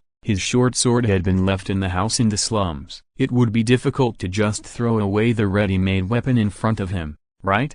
The most important thing was that Carl didn't have the information that witch hunters are equipped with standard weapons in his memory. Judging from the fact that he had not encountered any trouble these days, there should be very few people who knew this information, but it was obviously not hidden from old Hawk in the drunkard tavern. No wonder when he bought Gulliu wine, the other party would shirk and test it with various reasons. The information that he had the witch hunter's long sword should also be passed on to Johnny and others by old Hawk. "The trophy? You mean you killed a witch hunter and took his sword?" Buck said with a sneer. "Carl, if I remember correctly, you can't even master the most basic first-ring magic, Ice Blade. You might as well find a more suitable reason." As the lackeys of the church, those who can be selected as witch hunters are the elite of the elite, with skills far beyond ordinary people. They usually act in teams of several people, and even former wizards will have a headache when they encounter them. For apprentices like them,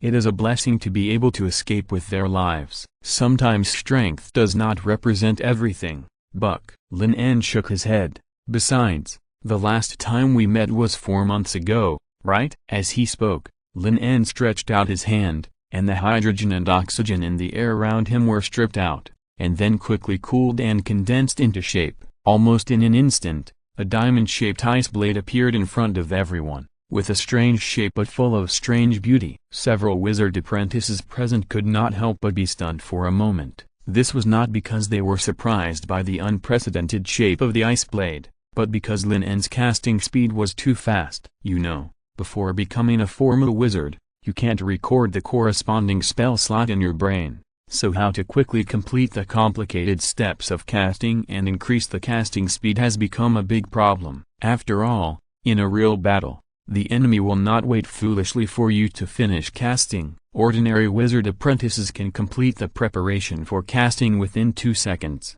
However, Lin En compressed the whole process to about 1 second, probably for the pursuit of pure speed. The shape of the ice blade is not a perfect Kelu configuration, but it is enough to make everyone present look sideways. Also, I don't think the church will let a wizard become a witch hunter and give him corresponding weapons. Lin En refuted again before everyone came back to their senses. Buck was completely speechless. The church has always killed wizards like them and never let them go. Letting a wizard who was corrupted by the devil become a witch hunter is simply a blasphemy against God. The other wizard apprentices obviously understood this truth and restrained their hostility towards Lin En. Johnny did not lower his guard, but looked at one of them and asked, "Have you explored the area, White Dove?" "No one is surrounding this place." The man who spoke shrank into his black robe and replied timidly. After getting the accurate reply, Johnny turned around and said to Lin apologetically, "I'm sorry,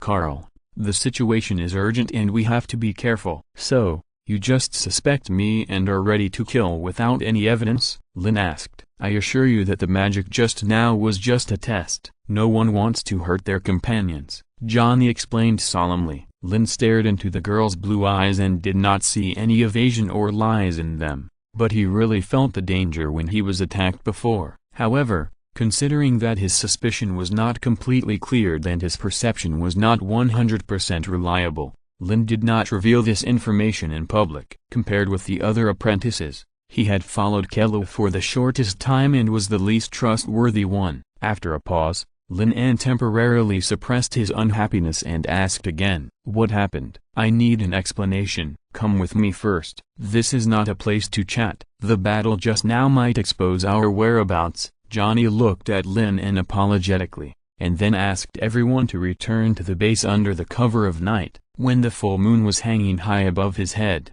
a desolate and dilapidated village appeared in front of Lin En. This village was slaughtered and destroyed by a group of mercenaries who sneaked in during the last conquest tour of the Duke of Nordland. Now, except for us, there are only a group of wild beasts left here. Johnny sighed, and then whispered to himself, "These damn nobles, damn the church, damn war." Lin En looked at Johnny with a little surprise. He was not surprised by the girl's words, but everyone present was probably of noble origin. Is it really okay to say that? Although he had an inexplicable aversion to nobles, Johnny still chose the location of the temporary base in a noble manner. After the destruction of the war, the huge manor has long lost its former glory. The whole main house looks shaky, with ruins and broken walls everywhere. The house is not much better. The dilapidated walls are covered with cobwebs, and the overturned seats are covered with thick dust, which is full of a rotten smell. However,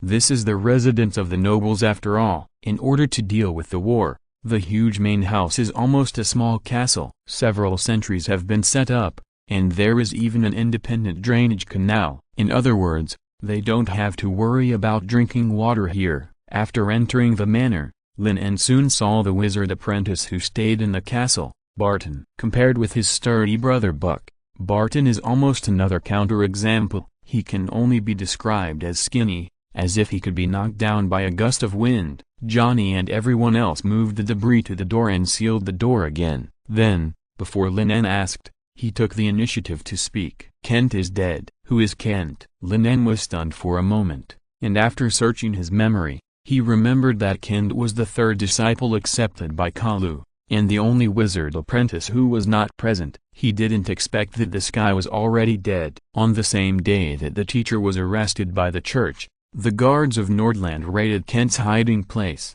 and then Buck, Barton and Will were also hunted down. Only White Dove's special ability avoided the attack in advance, Johnny explained. "Special ability?" Lin En subconsciously looked at the wizard apprentice named White Dove. She looked a little too young. About 13 or 14 years old, not even as tall as his shoulders, with sparse freckles on her yellow face, messy hair, and squatting in the corner feeding a few gray crows. Lin En's thoughts turned, and he quickly associated it with the crows heard in the tavern, and then guessed that the other party should have mastered some kind of magic that can control animals. "I suspect that someone betrayed our information, so the church was able to find our hiding place so accurately," Johnny said worriedly. "How many people know where we are hiding?" Lin En asked the most critical question. As wizards who are being hunted and suppressed by the church, they will never reveal their whereabouts at will, which means that there must be very few people who know about it, and they only need to do the elimination process. Johnny was silent for a while, then shook his head. "Normally, only a few of us should know." "Could it be the teacher?" Buck on the side asked hesitantly. "Absolutely impossible." Johnny's eyes were fixed and he scolded decisively. Buck immediately shut up. Lin En didn't dwell on this question too much, but asked the second question that he was most concerned about. "What is our plan next?" Lin En regretted his move to find these wizard apprentices. He thought that although Johnny and others were being hunted, At least they were stable internally. Even if they couldn't lead him to find another formal wizard, they could still be a good helper.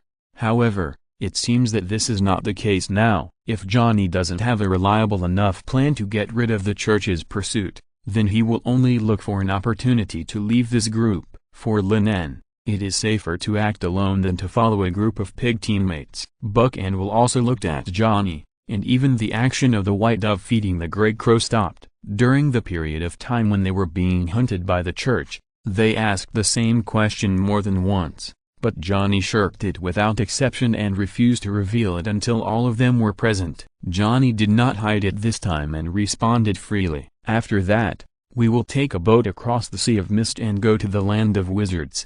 Green Reel. Does the Land of Wizards really exist? Will, who had been silent all the time, suddenly asked. But I have heard that outside the Sea of Mist is a land of death, and those who go out to sea will never come back. Yes, I have been there with my mentor. It is a land that belongs exclusively to wizards. There is no power from the church and no witch hunters. Everyone can study magic freely there, Johnny said firmly. It sounds as wonderful as the Holy Land of Ella, Barton murmured softly. He really couldn't imagine a world where wizards were not hunted and could cast spells freely. It could only be described as a dream. It was just like the Holy Land of Ella described in the Bible, a place that only the most devout believers could reach after death. There was no illness or aging there, and everyone could live in a spacious manner and enjoy the meticulous care of the dream elves. In the Holy Land, the river was flowing with mellow wine. The wheat fields would automatically produce full ears of wheat without being cultivated by themselves, and every branch of the tree was hung with fat and juicy steaks. Ella doesn't like wizards, the white dove squatting in the corner said weakly, interrupting Barton's fantasy. Then how should we get there? Will asked anxiously. Johnny hesitated for a moment, but still responded truthfully. The town of is very close to the harbor of Nordland territory. We can take a boat there. I think Lame Loud should help us. Loud. Lin En was somewhat surprised. Old Hawk, the owner of the Drunkard's Tavern, had mentioned this name to him before. It was rumored that when he was young, Lame Loud had been a pirate for several years and had made quite a name for himself, until one time when he was robbing a merchant ship. His leg was broken and he managed to escape by pretending to be dead. However, it was this experience that changed Loud's luck. After that battle, most of the big leaders of the pirate gang died. Loud, who was lucky enough to stay, became the pirate leader very smoothly. However, this guy was uncharacteristically, and did not continue to rob, but started a serious business. Now he controls the wine trade between Town and the seaport, and can be said to be the largest local snake west of the entire Nordland territory. Thinking of the various rumors in the market, Lin En immediately realized that the so-called wine trade operated by the other party was just a disguise, and the real main business should be to maintain the connection between the wizard land and the outside world. In short, we must hurry up. The road to the wizard land will only be opened briefly on Sunday. Johnny drew out the long sword at his waist, drew the location of Town and the harbor on the ground, and marked the route of action with sword marks. We will set off early tomorrow morning and go around Mount Codeso. It should not attract attention. According to the indications of the stars, this year's Sunday will last for 5 days, which is completely in time. Johnny told the general plan again. Seeing that Lin En and others had memorized it, he destroyed all the engraved images with a fireball. Let's stop here tonight. In the light of the burning fire, Johnny looked around at everyone and finally added, White Dove, the night watch is left to you. Let Carl carry you on the road tomorrow. Why me? Lin En, whose name was called, touched his nose and was extremely depressed. He really bullied the newcomers, right? P.S. I can't find a suitable place to end the chapter, so I'll just post 2 chapters together today. Thanks to book friends 20180222162706940, Meow Shi Yihu, DSF23DD, and I'm really lonely with you for the reward of 100 Kidian coins. Chapter 12 Lin En, I know how to do this question. After running all night, everyone present was exhausted. After Johnny finished speaking, they went to rest. Lin En was no exception. He chose a room that was not bad, closed the broken door, and lay down on the wooden bed without paying attention to the dust. During the week of crossing, Lin En's mind was always tense. He even slept with one eye open, fearing that he would be killed by the guards who rushed in the next moment. Now he can finally relax a little. Grinreal, Lin En murmured about the wizard land mentioned by Johnny. Unlike Will and others who were suspicious, he didn't think it was strange for a group of wizards who could do magic to unite to enclose a piece of land and study magic in it. In other words, this was normal in his opinion. On the contrary, the theological school of faith like the church was strange no matter how he looked at it. For Lin En, going to the wizard land was undoubtedly an excellent choice. In a place that advocates magic and knowledge, he could better play his advantages, and he didn't have to worry about being captured one day. In the territory of the Sekka's empire controlled by the church,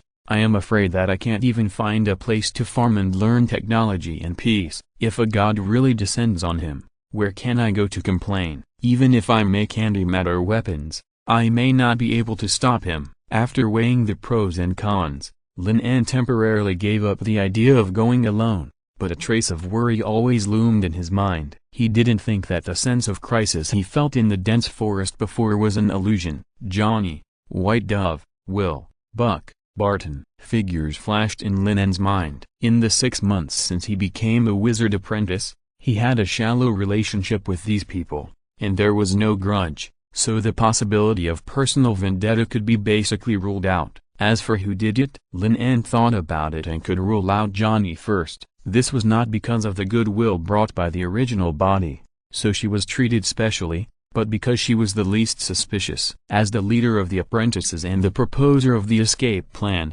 if she surrendered, he should run away quickly. The second is the White Dove. The other party's ability to control animals is very critical. It can be said that he is the eyes and ears of the team. If such a person changes his position, it will definitely be a nightmare. The parchment scroll that reminded him before was also written by Johnny. The White Dove controlled the Grey Crow to deliver it. If there is a problem with one of them, Carl is afraid that he will be dead before he crosses over. The remaining 3 people, Lin En, are a little hesitant. Buck and Barton are twin brothers. It should not be a problem for them to take care of each other and hide it from Johnny and others. At least the taciturn Will knows even less. He only knows that the other party is the son of a certain Earl in the Sekka's empire. Lin En closed his eyes and kept recalling every detail of his contact with a group of wizard apprentices. Then he thought of the secret passage in the Drunkard Tavern, Old Hawk, the wizard land, and the cripple loud. Indistinctly, a guess flashed through his mind. Lin En suddenly opened his eyes and sat up from the bed. An inexplicable chill gradually surged into his heart. Click. At the same time, the door hinge creaked and the half-closed door was pushed open. Lin En, who was already on guard, subconsciously drew the long sword from his waist and slashed towards the door. After seeing who was coming, Lin En's hand suddenly stopped, and the sharp sword just hovered in front of the girl. Johnny? Lin En was somewhat surprised. The silver-gray-haired witch was raising her right hand to block the sword. At this time, Lin En noticed that the girl was wearing a pure black leather glove on her right hand, and many complicated and mysterious inscriptions were engraved on the surface. It looked like some kind of alchemical prop. Did you have a nightmare? The silver-gray-haired witch frowned slightly, not quite understanding why Lin En suddenly reacted so strongly. After a pause, she explained again, I knocked on the door just now, but you didn't respond. Lin En nodded, put away the long sword, and asked in confusion, it's so late. What's the matter? The teacher told me before that when you master the first ring magic,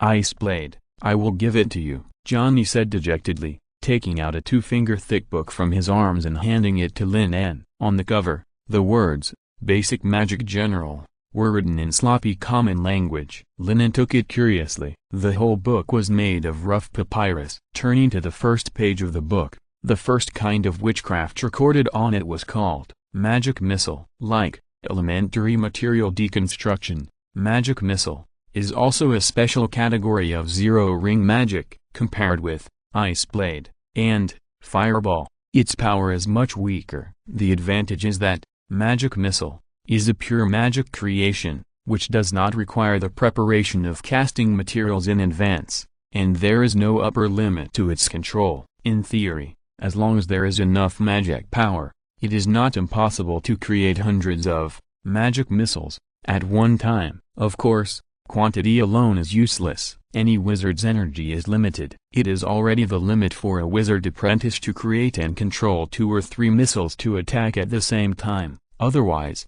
it is easy to be distracted in the battle. But there is a solution. Lin En flipped the pages of the book. There were a lot of curves drawn on the second page of Basic Magic General, and there were also a lot of ghostly Helram formulas below. After a careful study, Lin En roughly understood what the other party wanted to express. If you want to break through the control limit of magic missile, you need to establish a 3-dimensional coordinate in your mind with yourself as the center, and then preset the flight trajectory of magic missile in advance. The flight trajectory can not only be a straight line, but also a curve, which means that the caster can create a large number of magic missiles, forming an overwhelming and difficult-to-resist barrage attack from different directions and angles. This requires the equations of straight lines and curves in 3-dimensional space. Lin En touched his chin. This question didn't seem to be very difficult. Since magic missile is a pure magical creation, it is little affected by gravity. It only needs to consider inertia and wind speed. Seeing Lin En staring at the page with interest, Johnny couldn't help but remind him, this is the magic formula created by the great wizard Helram. It can further improve the power of magic missile, but it is too difficult for us now. You'd better not waste too much energy on it. I'll pay attention. Lin En glanced at it again, and after confirming that his idea was correct, he covered the page and replied freely. Johnny saw Lin En's perfunctory attitude and shook her head helplessly. When she first came into contact with magic, she also liked to study these complicated formulas like Lin En, until she hit a wall and became self-aware. P.S. In the new week, please recommend, vote, and read Chapter 13. The time is tonight. You should go to bed early tonight. It will take many days for us to ferry to the wizard city, and there is still a lot of time to learn new magic. Johnny could not persuade Lin En, so he had to remind her, and then turned to leave. Wait, Johnny. Lin En put the basic magic universal in his arms, and suddenly thought of his previous guess, so he stopped her. What's wrong? Is there anything else? The silver-haired witch stopped. Are you sure that no one else knows the location of the hiding place except us? Lin En asked again. Do you suspect that one of us may have defected to the church? Johnny's expression became very serious. She naturally understood what Lin En meant, and had the same guess in her heart, but after hesitating for a moment, she shook her head and said, This is impossible. Before you arrived in Town, we had been in this village for a whole week. The dangerous tasks of going out to explore intelligence and purchase supplies were all done by drawing lots. She also took this opportunity to test everyone, and the fact that they had not encountered the pursuit of the church so far was the best proof. Lin En was not surprised by this, but asked directly, Have you ever thought about what if the church's first target is not us? Lin En knew very well that as an insider, there was only one possibility for him to keep silent, and that was to gain greater benefits. Johnny was stunned for a moment, his face full of confusion. Lame Laud. The waterway leading to Greenreel. This is the church's real goal. Lin En said word by word. He didn't know what kind of relationship Old Hawk and Kello from the Drunkard Tavern had that would make them willing to help their wizard apprentices. But one thing was certain, such a secret passage leading directly to the outside of the city could not have been built specifically for them. In other words, Old Hawk was most likely an eyeliner planted by the wizarding land in Nordland, and Laud, who could help them sail out to sea, was undoubtedly a more important person. Lin En could imagine how many wizards had entered the Sekka's empire through this waterway over the years, and how many large ships full of materials had departed from the port of Nordland to the wizard city. In comparison, arresting these wizard apprentices was insignificant. It was just a side job to appease the Duke of Nordland. This might be the reason why they were constantly hunted by the church in the outside world, but they were safe and sound when they entered the town of With Lin En's reminder, Johnny immediately figured this out, and his face changed immediately. In this way, the church may have known their movements, but it has been waiting for them to act, and then catch everyone in one fell swoop. Thinking of this, Johnny's back was chilled. At this moment, they were like birds that stepped into a trap, waiting for the hunter to raise the butcher knife in his hand. Johnny pursed his lips and remained silent for a long time, but he could not think of a way to break the situation. Then what should we do? After asking this question, the girl did not expect Lin to give any answer. In this final situation of being trapped both internally and externally, she was almost desperate. How could a group of apprentices who could not even trust each other escape the cage carefully woven by the church? However, Lin spoke. It's very simple. Wait. Lin's answer surprised Johnny. You just revealed to them the plan for the ferry and the information about Lord, and we are ready to set off tomorrow. By then, everyone will be under mutual surveillance. So, Lin said firmly, tonight is the best opportunity to pass on the message. Squeak. When the light of the full moon passed the 13th star, Will woke up with a sound of mice, and the dry straw on the hardwood bed behind him pierced his back like sharp needles and scrapers. Will struggled to sit up, and then he saw 2 or 3 mice gathered around his robe, gnawing on half a piece of black bread, with their long tongues hanging from their mouths and their black toes leaving marks on the blue robe. Damn you, you beasts, you scum! Will was furious, and kicked the dirty black bread aside, cursing viciously. It took him several minutes to calm down. He picked up the robe with disgust and put it on, and cautiously opened the door. The side hall was dark, and no one could be seen. At this time, everyone should have rested, except for the white doves who were responsible for the night watch.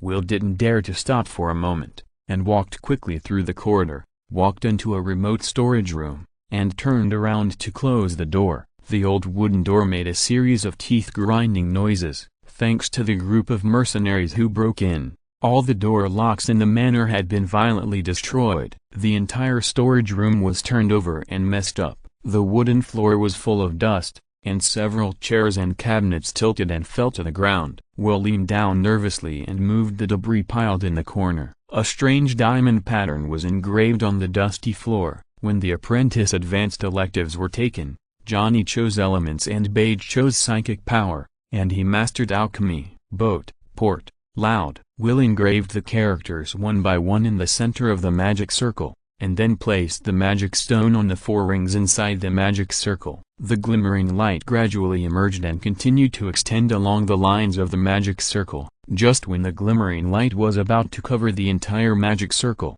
a sharp sound of breaking through the air sounded in the silent house, and a ice blade was nailed to the corner of the magic circle, and the gorgeous spiritual light dimmed instantly. Will was startled and sat on the ground, looking in horror in the direction he came from. The half-closed room had been opened at some point, and Johnny's eyes were full of disappointment and confusion. Why betray us, Will? The hot-tempered buck strode forward, grabbed Will's collar tightly, and punched him in the face. Answer me. Why? Will sneered, pushed Buck away, wiped the blood from the corner of his mouth, and said excitedly, You ask me why? I am Willisk, the second son of the Imperial Earl. If it weren't for that idiot Kalu, I should have lived in the manor of Isk, attended luxurious upper-class parties, enjoyed delicious food and servants, and inherited part of my father's territory in the future and became the Baron Lord of the Sekka's Empire. But now, every day we can only eat the black bread that only the untouchables eat, and sleep in the pits and ruins full of rats. Will cursed hysterically. I've had enough. Kelu is a madman and a devil. He taught us the knowledge of the devil. He turned us from high and mighty nobles into a group of bugs that can only hide in dark corners. Chapter 14, Bird in a Cage. Have you all forgotten your identities? Before becoming wizards, we were all nobles of the Sekka's Empire. Will shouted loudly. Buck and the others looked at each other and fell into silence. They also understood Will's experience. This feeling of falling from heaven to hell is indeed very uncomfortable. In the silence, Lin En suddenly spoke, You should understand, Will. The Church will never change its treatment of us because of our identities. As a monotheistic religion, what is the most important proposition of the Church? Of course, creationism. The legendary Lord, Ella, created everything in the world and sent down the nectar of life, bringing life to the originally dead and barren land. Because of this, Everyone should obey the rule of the church. And wizards who try to analyze the laws of the world's operation and gain power from it naturally become the mortal enemies of the church. After all, this is shaking the cornerstone of theocracy. This time is different, Will said excitedly, looking at the people present.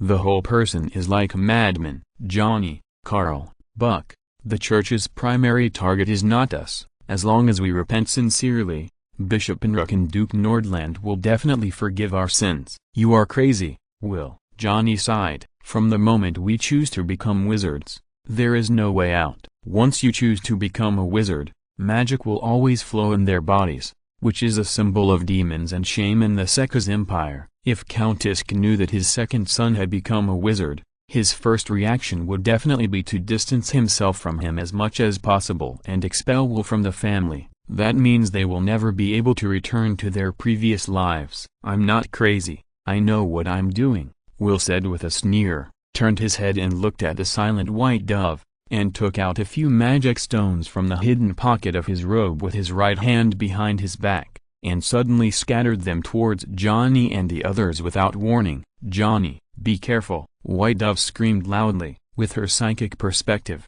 she could clearly see that a hidden rune was engraved on each magic stone. At the same time as the White Dove's voice sounded, several magic stones exploded in the air, and sharp pieces of gravel fell like locusts. The gray-haired witch's face remained unchanged, and she raised her right hand, tapping her fingers like playing a piano, and the runes on the gloves wrapped around her slender knuckles lit up one after another. A faint flame suddenly appeared at the fingertips, and then the sparks quickly expanded, and the scorching flames covered everything in front of her in just 1 second. This is exactly the first ring up her magic, touch of fire. Will had already planned his escape route the moment he threw out the magic stone. He rolled over in a very embarrassed manner to avoid the baking of the scorching flames, and then he was going to jump out of the wide-open window. But Lin's action was faster than him. A diamond-shaped ice blade came from behind and pierced directly into Will's ankle. His body, which jumped in the air,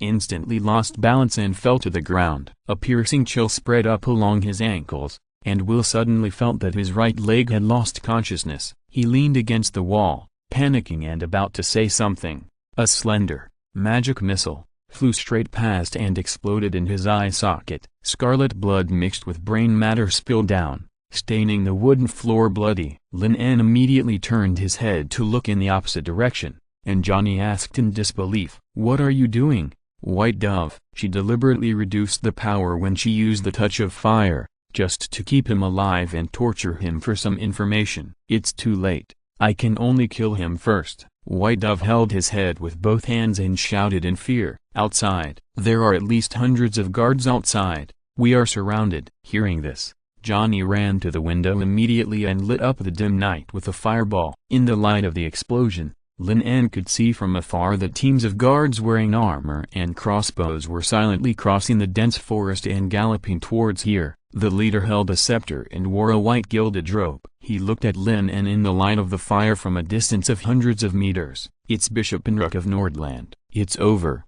We're dead." Barton recognized him at a glance and fell into despair. He didn't expect that the Bishop of Nordland would go out in person to capture a few wizard apprentices. Lin En glanced at the dim alchemy circle on the ground. They should have stopped the magic from being activated just now, which means everyone's eyes turned to the White Dove at the same time. "It's not me, it's not me." The 13 or 14-year-old girl shook her head frantically, her face full of fear and uncertainty. The chaotic situation and the threatening Vatican soldiers made Johnny, who was already nervous, feel dizzy. He bit his lips slightly, forced himself to calm down, and spoke in a deep voice. "Listen, things are not that bad. There is a wide drainage canal in the basement of this manor, which leads directly to the river outside. We can escape from there." As she spoke, Johnny turned her head and asked Lin En to keep an eye on Beige with a pleading look. She didn't know who else she could trust. A minute ago, in the dense forest outside the town of hundreds of uniformed guards were walking slowly under the cover of the trees. Pastor Aaron, who was with the army, looked at the castle in the distance and asked in confusion, "Bishop Enrock, according to the plan we made before, Shouldn't we wait for these wizard apprentices to arrive at the harbor town before we start? For this bird in a cage plan, they mobilized a large number of people to monitor the entire town of and they were ready to use this group of wizard apprentices to follow the clues and send all the sinners in the Nordland who had abandoned the Lord's faith to hell. Now that they took the initiative to attack, it would undoubtedly destroy all the efforts they had made before. Aaron, a qualified hunter, not only needs to learn how to set up sophisticated traps, but also know how to grasp the timing of closing the net. Inluck responded in a deep voice. A sturdy iron cage may be able to imprison a clumsy bird ostrich, but once a griffin is mixed in, it can break free from the cage and tear the hunter to pieces. Remember, excessive greed will only make you lose everything in your hands. The essence of the implementation of the bird in a cage plan is that they have absolute control. No matter how these wizard apprentices jump, they can't escape the net they have set. However, Blaney's death made Inluck feel a little uneasy. There was actually a former wizard among Kalu's apprentices, which completely disrupted his plan. Having dealt with these devil's followers countless times, Inluck knew very well how difficult former wizards were. They mastered all kinds of strange witchcraft, and if they were not careful, they might die on the spot. In the battle in Nordland, if Kalu had not taken the initiative to stay behind to cover the escape of an apprentice, it would not be an easy task to capture him. P.S. Ostrich, a herbivorous animal in another world, can be understood as ostrich. If you're listening to this novel on a channel other than Fanfic World, it means they downloaded and uploaded it without effort. We cordially invite you to visit our channel, Mundo Fanfic Novelist. There you'll find the original version of this story and you can explore many other novels of various genres. We are waiting for you to immerse yourself in a world of incredible novels. Chapter 15, Battle in the Castle. In contrast, it is undoubtedly a wiser move to take the initiative while the situation is still under control. If one or two key figures can be captured, it is possible to torture them for information. Thank you for your teachings, Lord Inluck. Pastor Aaron thought carefully and saluted respectfully. Everything is the Lord's instructions. Inluck spoke freely, and then suddenly seemed to notice something. Without any movement, several bright arrows of light appeared in the void, and in an instant, 4 gray crows that were about to fly were nailed to the tree. 3 seconds later, a dazzling fireball flew out from the manor not far away, and the flames of the explosion illuminated the sky. Inluck raised his head, and his vision, which was enhanced by divine magic, crossed a distance of hundreds of meters. Through the open window on the 3rd floor, he saw Lin En and others looking out. Brown hair, medium build, handsome features. That was the wizard named Carl who killed Blaney. Everyone, go full speed. Inluck ordered without hesitation. Since they had been discovered, there was no need to hide any longer. The guards, who had been walking slowly, immediately turned to running. The sound of armor colliding on their bodies continued, like a wave of waves rushing towards the central fortress from all directions. After 7 years, the gate of the manor was violently opened again. The guards holding swords and shields surrounded the entire castle in an orderly manner in teams of 10. Aaron took the lead and led several guards, entering the main hall and attacking the direction where Lin En and others were before. Passing through the long and wide corridor, the guards in the front row just entered the front hall and retreated one by one with terrified faces. Unfortunately, they were still a step slow. Several hot fireballs fell from the sky like meteorites and smashed into the crowd. Then there was a violent explosion. The fireballs expanded and burst rapidly. The originally orderly and strict formation instantly turned into a chaotic sea of people. Accompanied by shrill screams, countless blood splashed, corpses flew, and a strong smell of blood filled the air. Even though the troops who participated in the roundup were all elites selected from the army of Nordland, and everyone was fully armed, they were still thrown into disarray in the face of powerful witchcraft. Everyone retreat, form a formation, and fire with bows and crossbows. Aaron, the only calm person on the field, raised his scepter and shouted loudly, "Don't panic, Ella is with me." The chaotic team immediately calmed down and restored order. Everyone's eyes lit up with white fluorescence, and the fear gradually subsided. Inexplicable courage filled everyone's mind. This is the first ring magic, eliminating fear. Under Aaron's command, The shield-bearing guards held their solid shields across the front and strode forward, while the guards behind them took out their bows and crossbows in unison. Long-range volleys have always been the only way to deal with wizard apprentices. The tortoise-shell-like shield formation greatly reduced the power of ordinary witchcraft, and magic missiles could not break through the defense at all. Even the powerful fireball spell could not produce a good effect. The dense rain of arrows forced the wizard apprentices to retreat again and again, and they could only hide behind the wall to avoid it. Barton, who reacted the slowest, was accidentally stabbed in the back by a crossbow arrow, and fell to the ground in embarrassment. Buck anxiously called his brother's name, and rushed forward, trying to help Barton up. Aaron, who had been waiting for the opportunity, gave another order, and dozens of crossbows were pointed at the two people at the same time. As the crossbows were pulled, dense feather arrows poured out like a meteor shower. A ring of upper magic ice curtain. Johnny stood in front of the two without hesitation, raised his hand, and a transparent water curtain emerged in the void in front of him, and then condensed instantly to form a wall of ice crystals. Bang, bang, bang. Dense collision sounds rang out one after another, and the ice crystal fragments with cold air flew to the ground. In just 2 seconds, the continuous rain of arrows pierced through the ice curtain, and 3 of the arrows shot straight at Johnny. Johnny, who had just completed an overclocking spell with the help of the magic hand, had no time to create a second ice wall, and behind her were the two brothers Buck and Barton. Can't hide. Johnny bit her lips tightly and forced herself to stop the evasive action of her body. She held the hilt of the sword with her right hand, but she had no confidence to block all the arrows shot at her. At this moment, 3 magic missiles flew over from the side and shot down the arrows very accurately. Johnny was stunned for a moment, and before she could experience the joy of surviving the disaster, she saw 7 magic missiles passing by her side again. The strange thing was that the flight trajectory of these magic creations was not a pure straight line,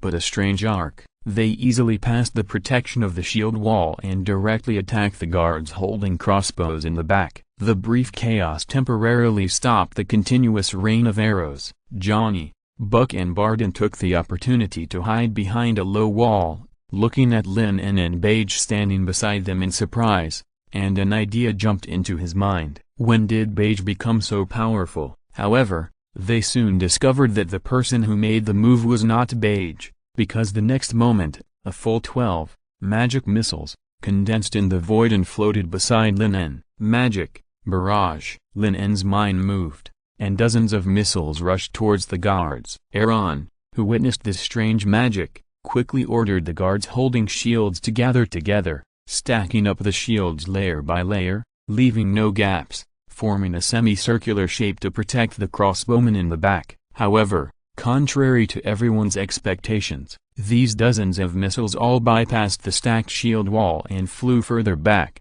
Did they miss? Aaron thought to himself, but soon rejected this possibility. If only 1 or 2 magic missiles missed, then there was still this possibility. If all of them deviated from the track, it only meant that the opponent's original target was not here. Aaron turned his head suddenly, and 12 missiles hit the mottled pillars behind him almost at the same time. In the smoke and dust, the 7-meter-high pillars fell straight down. Scatter! Scatter! Aaron shouted at the top of his lungs, raised the scepter in his hand high, and cast the only protective magic he mastered, Holy Word Shield. But it was obvious that this was just a mantis trying to stop a chariot.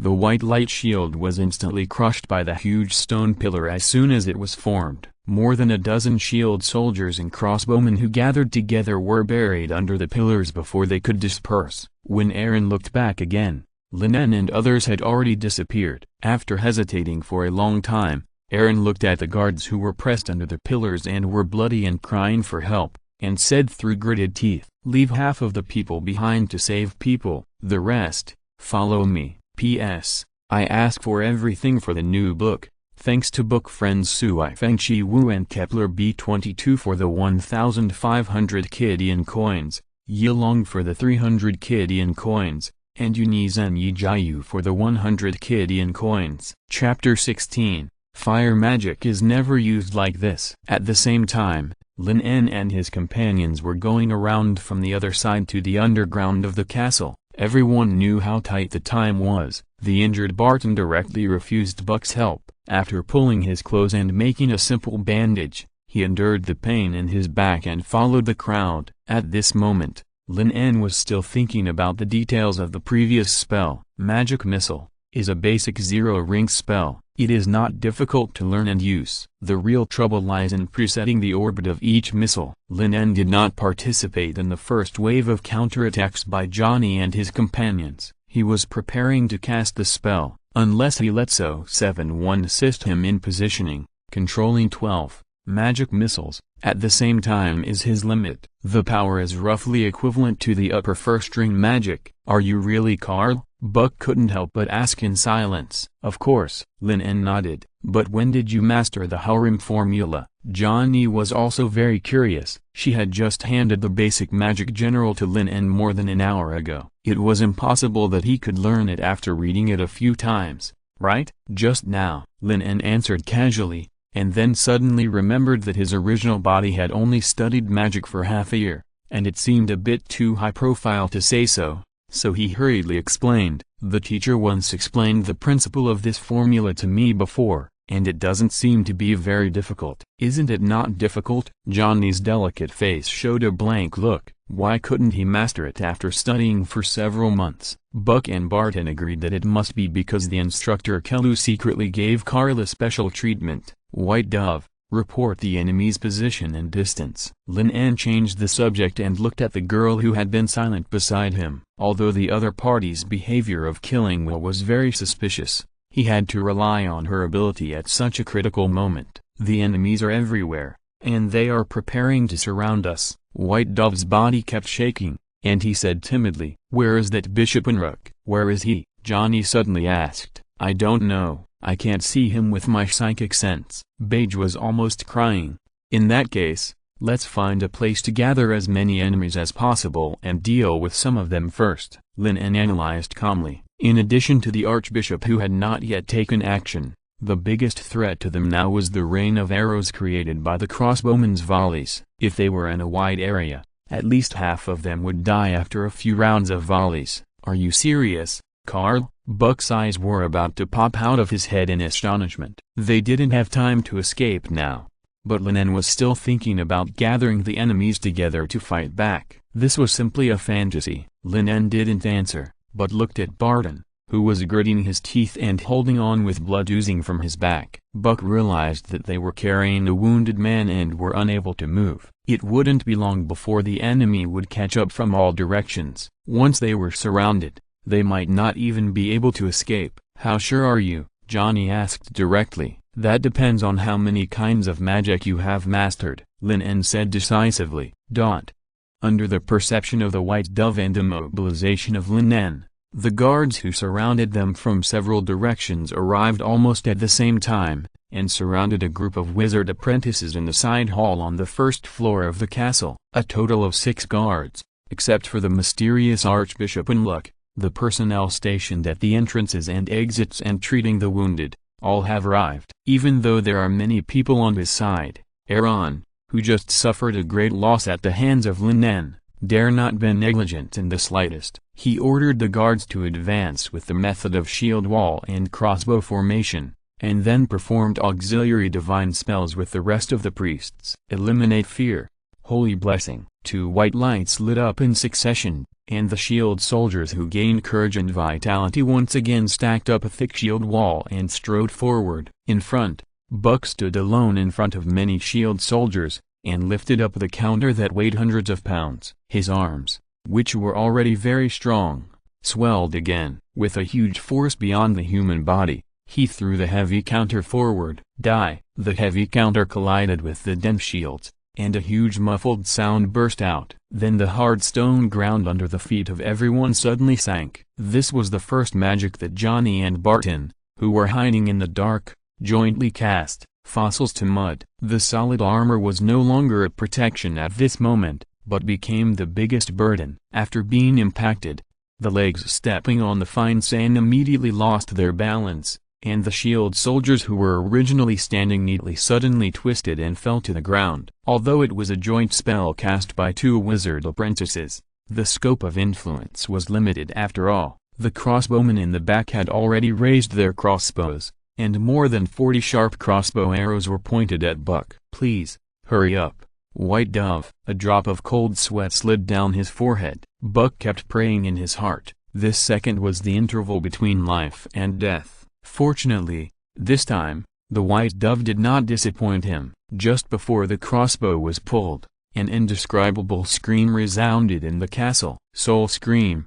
Everyone present felt that their brains were hit by a heavy hammer, and at that moment they completely lost control of their bodies. Both the enemy and I were injured, and the weirdness of psychic magic was revealed. The soul scream had a wide range of influence, and the consumption of magic power was also extremely intense. It was forced to stop after only 2 seconds. The White Dove swayed and almost fell to the ground. Johnny and others were uneasy. They had done everything they could, and gained a total of 5 seconds, and gathered all the enemies together. This was enough for Lin En. The light yellow-white phosphorus powder was suspended in the palm of his hand, and it quickly rose and expanded into a huge fireball half a meter high. The yellow-white flame didn't seem to be anything special, but the wizard apprentices and priests present all felt a shudder from the bottom of their hearts. However, this huge fireball did not point to Aaron and the others, but flew into the air,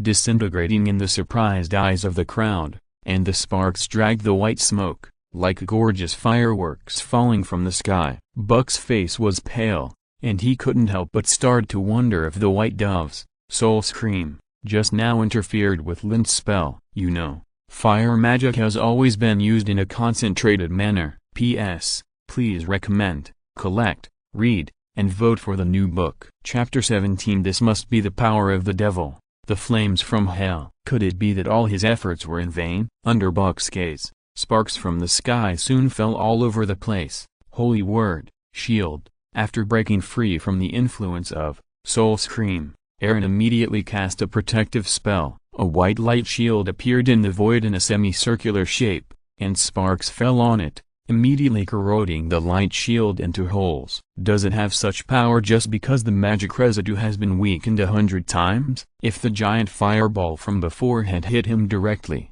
Aaron was sure that he would not be able to stop it. While he was surprised, a series of extremely shrill screams resounded in the castle. Aaron turned his head and looked over, and the whole person was stunned. Compared with the priests who practiced divine arts, the guards had not yet recovered from the impact of soul scream. Sparks had already attached to their armor, shields, crossbows, and exposed limbs and faces. The horror of the white phosphorus fire was revealed the next second. The weak flames began to spread rapidly after they came into contact with the material. Large holes were burned in the leather shoulder guards and gloves. The yellow-white flames seemed to be attracted by the flesh and blood, and penetrated directly into the skin below. Ah! A shield soldier slapped his chest desperately, trying to extinguish the gradually spreading white phosphorus flames. However, the result of doing so was that his arm was also ignited. In a few breaths, half of his body was lit into a torch. The companion beside him was even more tragic. The tiny flames fell directly into the gaps in the armor. The high temperature of thousands of degrees made him scream. He used both hands to forcibly pull off the armor, and then stuffed his right hand into his body, and unexpectedly took out a bloody, flaming piece of meat. Flesh and corpses are the best nutrients for the white phosphorus flames, and the fire spread rapidly. The burning sea of fire, the billowing white smoke, the soldiers with horrible twisted and dead bodies. This scene is like hell descending on the earth. Devil. This must be the power of the devil. The flames from hell. Such a horrible scene made the elite Nordland guards completely collapse, and the first-ring divine spell, Eliminate Fear, had completely lost its effect. A priest who was lucky enough to escape the flames shouted at the top of his lungs, threw away the scepter in his hand, and ran away without looking back. Johnny and others were also stunned, almost forgetting that Lin En had told them to hold their breath and use magic to get oxygen from the air. What kind of magic is this? Buck shuddered deeply. He only needed to get a little closer to feel the pain that seemed to burn his bones. This is the fireball spell, Don't you know it too? I just improved it a little." Lin En also noticed the astonished eyes of the crowd and explained, "This is called slightly." Buck's face became very strange. He felt that Lin En's understanding of this word might be different from his own. Johnny was a little skeptical whether Lin En had broken through the barrier and became a formal wizard. But Lin En had only been exposed to magic for half a year, which was a bit too exaggerated. And their teacher Kelu had always been poor. How could he have so much money to buy a source of magic power? Compared with Johnny and Buck, who had complicated thoughts, Barton's thoughts were very simple. It turned out that these wizard apprentices could be so powerful if they united. Barton even felt that as long as everyone worked together, it would not be difficult to deal with the pursuit of the church. Just as he was thinking, a dazzling white light lit up from a distance, broke through the barrier of the flames, and attacked a group of wizard apprentices. Distracted Barton only saw his brother Buck opening his mouth with an anxious look and saying something to him. And then he felt as if his body was knocked away by a strong impact force. His thin body was torn apart in midair, and the whole person rolled several times in the air, and then fell to the ground like a rag doll, and was silent in an instant.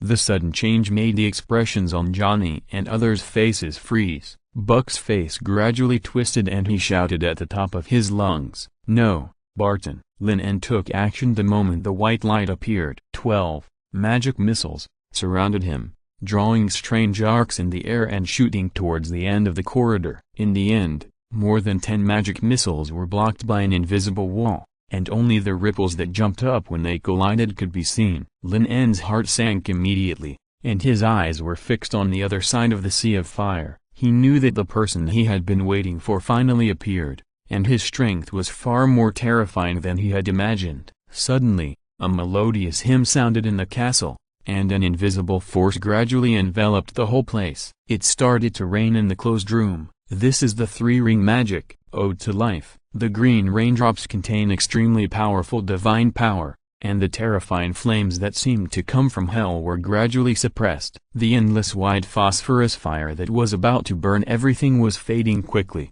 and in luck, wearing a white gilded robe, walked in slowly, my Lord Bishop. Aaron, who had the fastest reaction on the field and had also escaped the coverage of the sparks by chance, shouted excitedly, but there was a hint of resentment and hatred hidden in his words. The timing of Inluck's appearance was so clever that Aaron could not guess that the bishop had been paying attention to this place. Obviously, he and the elite guards of Nordland were just tools to test the strength and trump cards of the other party. Aaron's heart was half cold. He knew that after this matter was over, as the commander on the spot, he would inevitably be severely punished. Inluck ignored Aaron and looked around at the guards on the ground, nearly half of whom were dead or injured, and whose wills were completely broken. Then his pupils shrank slightly, because the flames that had been extinguished had immediately shown signs of rekindling after the end of the divine art, ode to life. This is white phosphorus fire. As long as the oxygen in the air has not been exhausted and there are objects that can burn,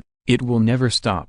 Don't fight, retreat. After the faint attack of magic missile failed, Lin En made a choice without hesitation. The previous giant fireball spell with a reading time of more than 5 seconds has consumed most of the white phosphorus he created. The remaining ones are not enough to defeat the bishop who cast a powerful divine spell in front of him. Johnny and White Dove are also very aware of the horror of Enluik. Even though they are extremely sad about Barton's death, they also know that now there is only a glimmer of hope. However, Buck, who lost his brother at this moment, was crazy. He opened his mouth and let out an angry roar. He grabbed a relatively intact guard's body on the ground as a shield and rushed towards Enluik. P.S. I ask for everything for the new book. Chapter 18.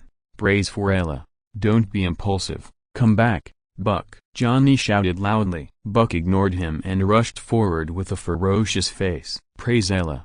Holy light shock. Inluck slowly opened his mouth and used a second ring magic. The dazzling white light lit up again, and the corpse that was used as a shield in front of him was directly beaten into a ball of blood mist. The terrifying impact caused by the aftermath easily blasted Buck away. Inluck raised his scepter and was about to continue casting spells to kill him. At the critical moment, the White Dove opened its mouth again. The sharp and piercing scream was like the sound of death from hell. Inlook paused for a moment, but only for a moment. Touch of fire, white phosphorus, fireball. Lin En and Johnny, who had covered their ears in advance, took this opportunity to save the situation at the same time, using the strongest magic they had mastered. Two hot flames rushed towards Inlook at the same time, forcing the Archbishop to stop attacking and switch to protective magic. Three-ring magic, holy barrier. An invisible barrier stood in front of Inlook, easily resisting the attack of the fire flow,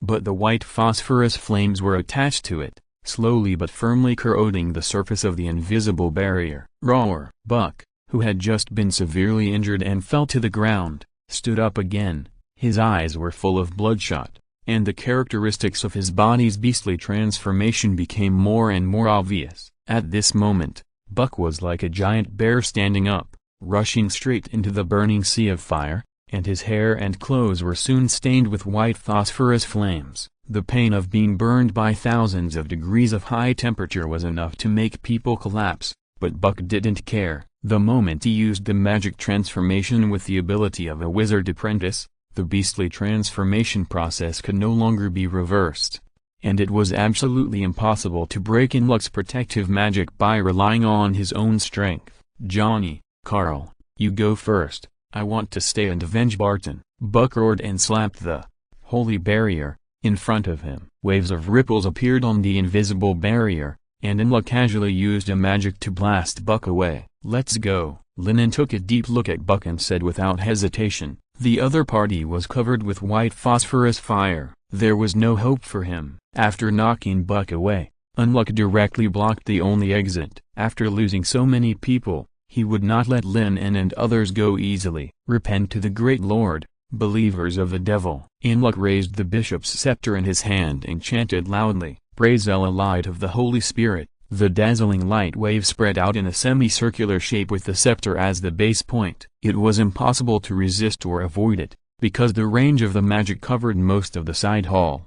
However, Lin En was definitely not a person who left no way out. In fact, before entering the side hall, he had already made a plan to escape in case of crisis. Lin En, Beige and Johnny pressed their hands on the ground almost at the same time. Zero-ring magic primary material deconstruction technique. The solid floor cracked instantly, and 3 fine cracks spread like a spider web, and finally connected together. Before the terrifying white light arrived, the ground under the feet of several people had already collapsed. The missing light of the Holy Spirit passed over the collapsed hole and hit the wall behind. A series of explosions soon sounded in the castle. After the smoke and rubble fell, Inlook looked at the collapsed hole in the side hall, and his expression became very ugly. Roar! A hoarse roar came from the side. Because he was knocked out before, Buck was not within the range of the light of the Holy Spirit, but at this moment he had already lost his human appearance and turned into a sturdy giant bear. His skin was still covered with white phosphorus flames,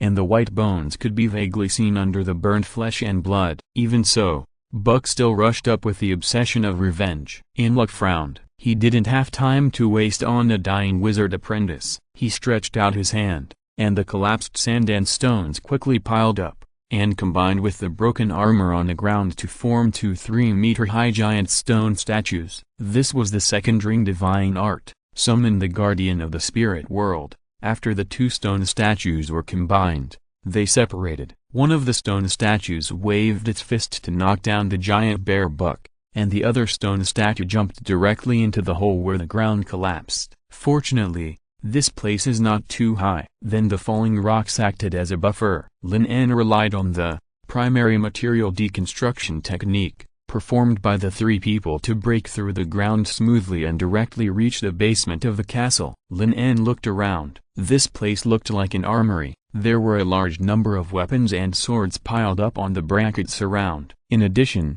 there were many empty boxes, probably where the treasures were placed before, but it was obvious that they were taken away by the owner of the castle when he escaped. After confirming the surrounding environment, Lin En immediately focused his attention on his 2 companions. Johnny was in good condition, but his magic power was consumed violently. However, White Pigeon was different. She used Soul Scream, twice in a row. Even though she was an extremely rare psychic, she couldn't even stand steadily. "Johnny, how far is it from here to the underground canal?" Lin En asked. "Follow this road and go straight. It will take at most 3 minutes to get there." Johnny reached out and helped White Pigeon up. After hesitating for a while, he quickly made up his mind. "Next, we can act separately. You take White Pigeon and I will lead Luck away." Johnny knew very well that they couldn't run faster than Luck. If they continued like this, they would be caught sooner or later. Although she had consumed a lot of magic power in the previous battle, she could still cast 2 more upper-level first-ring magics with the help of the magic hand, which could delay some time. The silver-gray-haired witch lowered her head, and her rosy lips were bitten with blood. She had promised her mentor Kelu that she would bring everyone back to the wizard's land safely. But now Kent was dead, Will was dead, Buck and Barton fell in front of her, and she could do nothing. "You may be a little late." Lin En looked up. In just a moment, a violent explosion sounded above, and then the huge stone statue with a height of 3 meters and armor fell from the hole above. "Let's go." Lin En grabbed Johnny and White Dove's arms,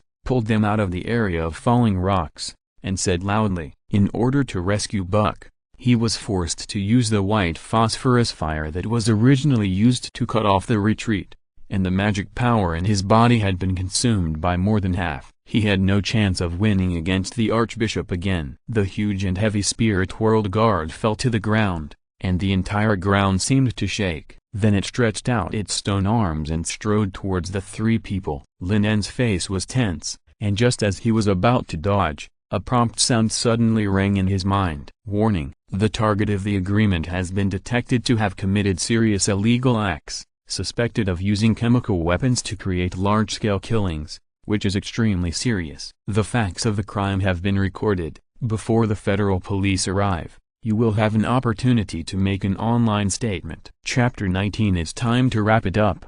Warning, no signal. Warning, not connected to the network. Please find the signal source in time. Lin En's face suddenly showed a look of surprise and joy. After seeing the content clearly, the corners of his mouth twitched. "This artificial idiot. I don't need online narration. Turn off the warning sound for me, and report the remaining energy." Lin En muttered in his heart. Remaining energy is 19.5%, and the surrounding energy density has increased significantly. It is expected to increase the energy reserve by 1% per hour. It was so fast that Lin En was a little surprised. If it increased by 1% per hour, wouldn't it be possible to store full energy in about 4 days? But it has been 5 days since the system was shut down. Lin En looked at the prompt of the intelligent brain again. The energy density has increased significantly. Of course, this is unlikely to be related to the castle under his feet, so it can only be affected by the moon and Sunday. "Carl," Lin En was thinking, and was interrupted by Johnny's shouting beside him. The 3-meter-tall spirit guard stepped in front of him and raised the stone hammer to hit him. "Enter overload mode. Time 3 seconds." Lin En did not look back, but silently said in his heart. The next moment, a large amount of data flowed into his mind. Lin En kicked hard, and in the astonished eyes of the 2 witches, he jumped into the air with the help of the reaction force, dodging the heavy stone hammer that hit him, and then stepped on the sturdy stone arm of the spirit world guard, pulled out the sharp witch hunter sword, and embedded it into the crack of the stone statue's neck, nailing it to the wall behind. However, this attack obviously could not completely defeat the stone statue, and Lin En did not force it. After temporarily restricting the actions of the spirit world guard, he lifted the overload mode, grabbed Johnny who had not yet reacted and continued to run. The energy of the intelligent brain was less than 20%, and it had to be used in more critical places. Several people ran all the way, and more than 10 seconds later, the sound of the giant stone statue shaking the floor with its steps rang again. The white dove holding Johnny's arm kept trembling and sobbing softly. "I'm sorry. I'm sorry. Johnny. Carl, you knew from the beginning that Will betrayed us, right?" Lin tilted her head to look at the white dove and said with certainty. When following Will tonight, Lin had already noticed something was wrong, because Will's behavior on the way to the storage room was too strange. "You know, the white doves on night watch may be driving the gray crows to monitor the entire castle, But Will was not alert at all, and never looked up to scan the window and the house. This is obviously not in line with common sense. Unless, Will is sure that there will be no problem even if he is discovered by these great crows. Can you tell me the reason? Johnny held the white dove's slender hand tightly. She really couldn't believe that the other party would betray us. The white dove's nose twitched, and she explained with a sobbing voice. 3 nights ago, Will was the one on duty at that time, but she let the gray crows out for patrol as usual for safety reasons, but unexpectedly found that Will was secretly reporting the situation here to the church through the alchemy array. Then why didn't you tell me about this? Johnny asked. But Will found me first. He said that the church already knew my identity. If I dare to tell you about this, my parents, brothers and sisters will be tied to the stake and burned to death, White Dove said with a look of horror and sobbing. Johnny was silent. For these displaced wizard apprentices, the safety of their families was indeed a big problem. Because of this, it has always been taboo to ask each other about their identities. They can't even confirm whether they are using fake names. Obviously, he lied to you. Maybe Will doesn't know your true identity, or he is going to take the credit for himself, Lin said calmly. From Will's performance of doing everything himself, it can be seen that the other party's words are probably fooling people. Otherwise he can use this to threaten White Dove to do more things. Of course, it is also possible that Will intends to take the credit for himself. After all, the more he does, the more likely the church will see his sincerity and forgive him as a believer of the devil.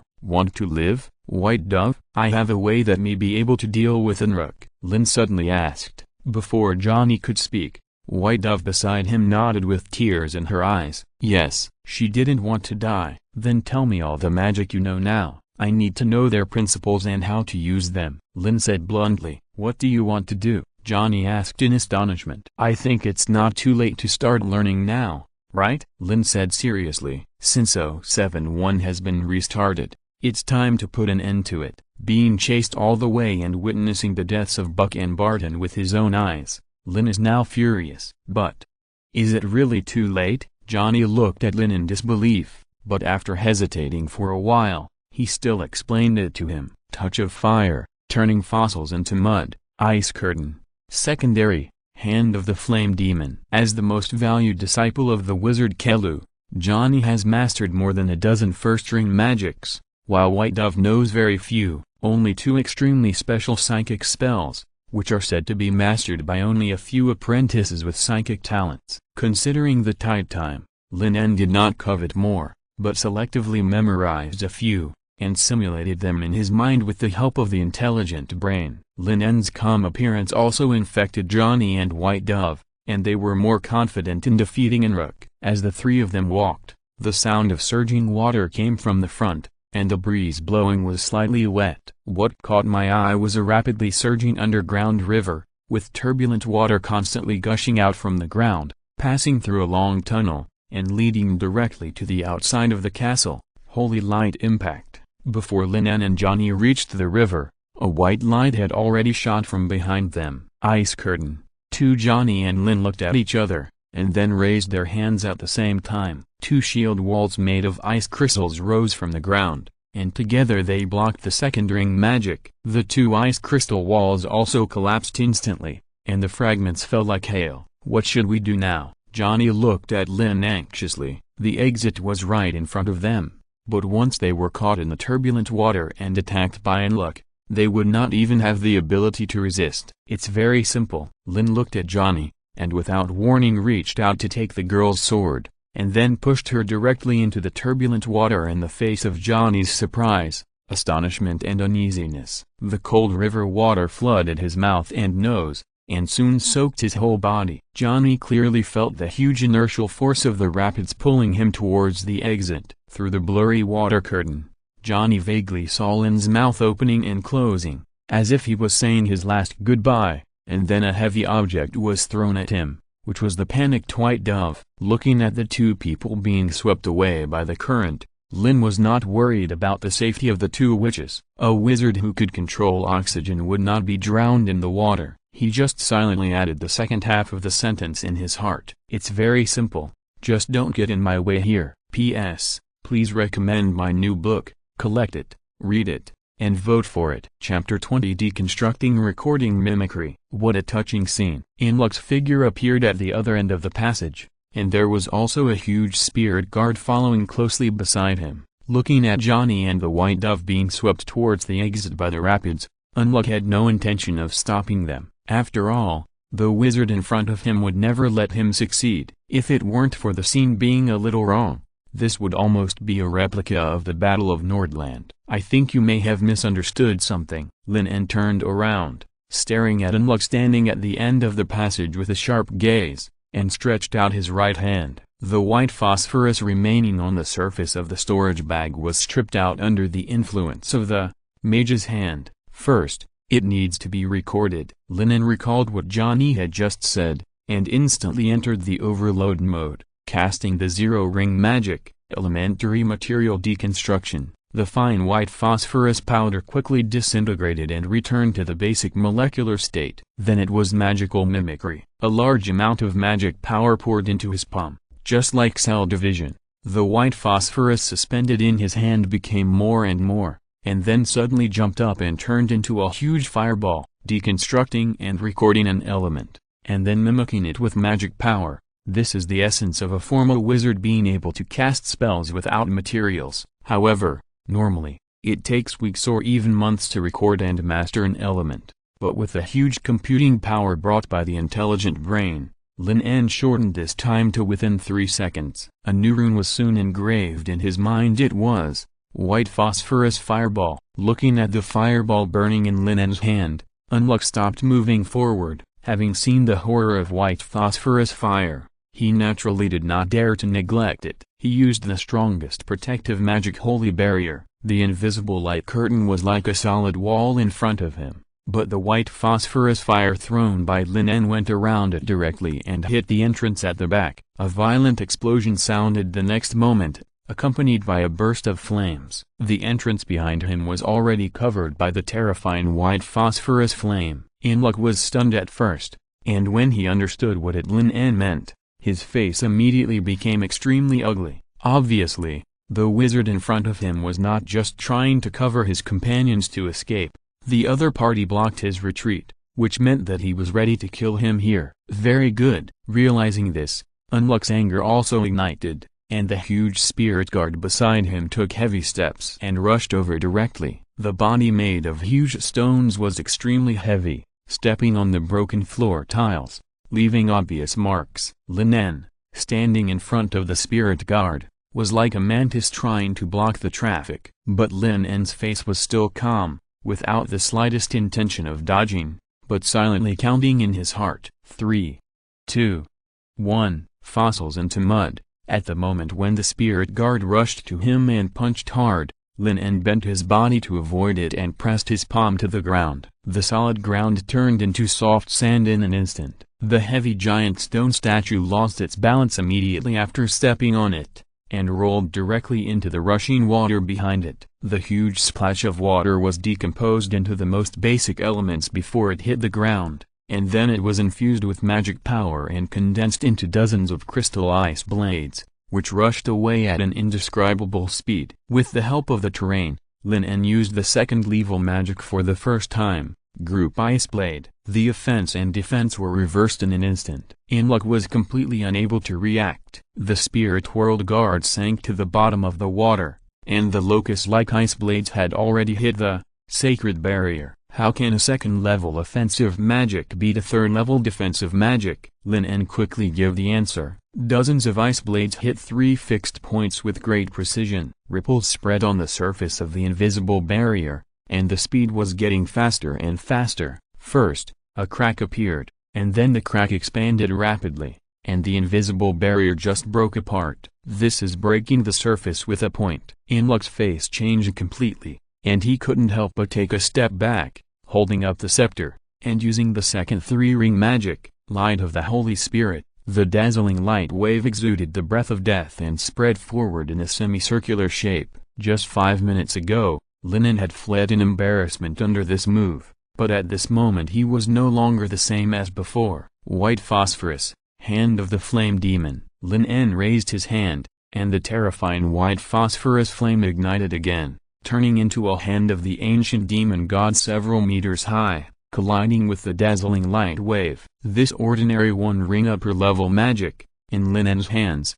exploded with unimaginable power. The blazing flames shot up into the sky, and the entire castle shook violently. In the white smoke and the flames of gravel, Unluck vaguely saw something glittering in the air. When he got closer, he found that it was a sword, and Lin En, who was holding the sword, was already in front of him. Clang! The sharp sword and the gold inlaid scepter collided with each other, making a sharp and unpleasant muffled sound. What is the best way to deal with a priest who can use divine magic? Of course, close combat.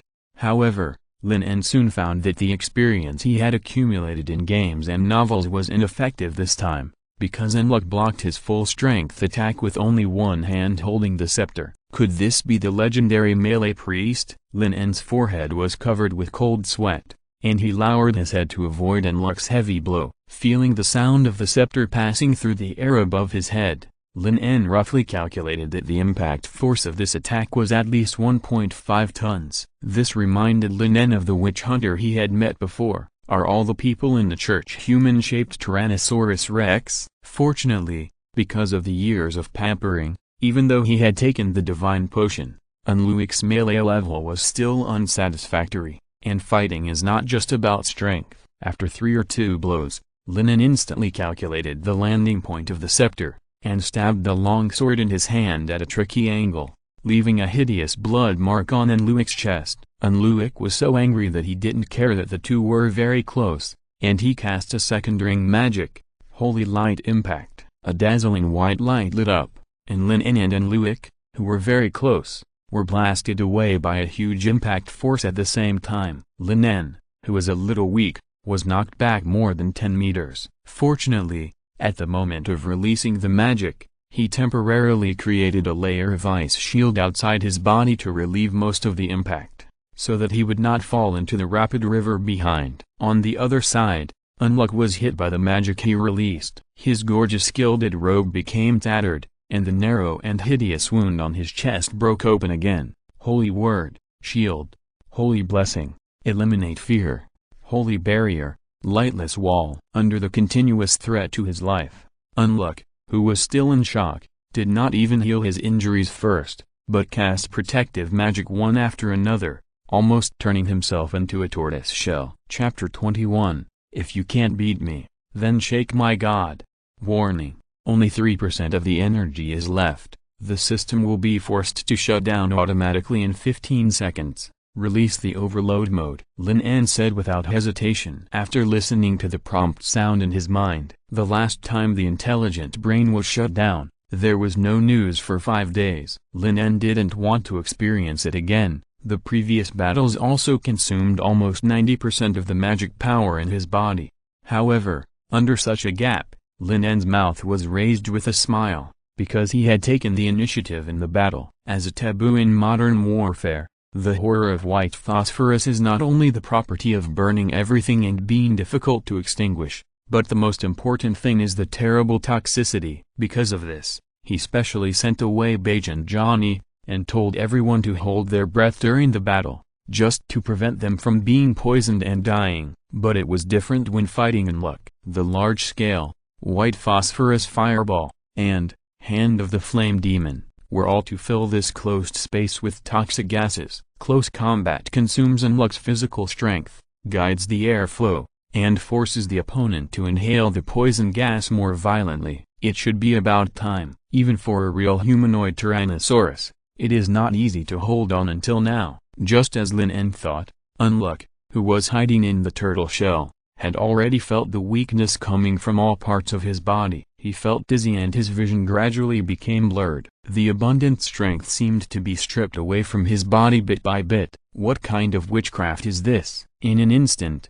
Unluck thought of the 4-ring magic called Death Harvest. This terrifying witchcraft can turn an area into a forbidden place for living people in just a few seconds. But if the opponent is a great wizard who can cast the 4-ring magic, then he will be dead at the moment of the fight. Then it can only be poison. Unluck immediately thought of this possibility. For example, the 3-ring magic, Poison Field, can create a large yellow-green poisonous fog with extremely obvious characteristics. It is obviously too late to cast the magic to eliminate the poison now. Lin En will not let go of the enemy's weakest moment, and immediately put all the remaining magic power into it.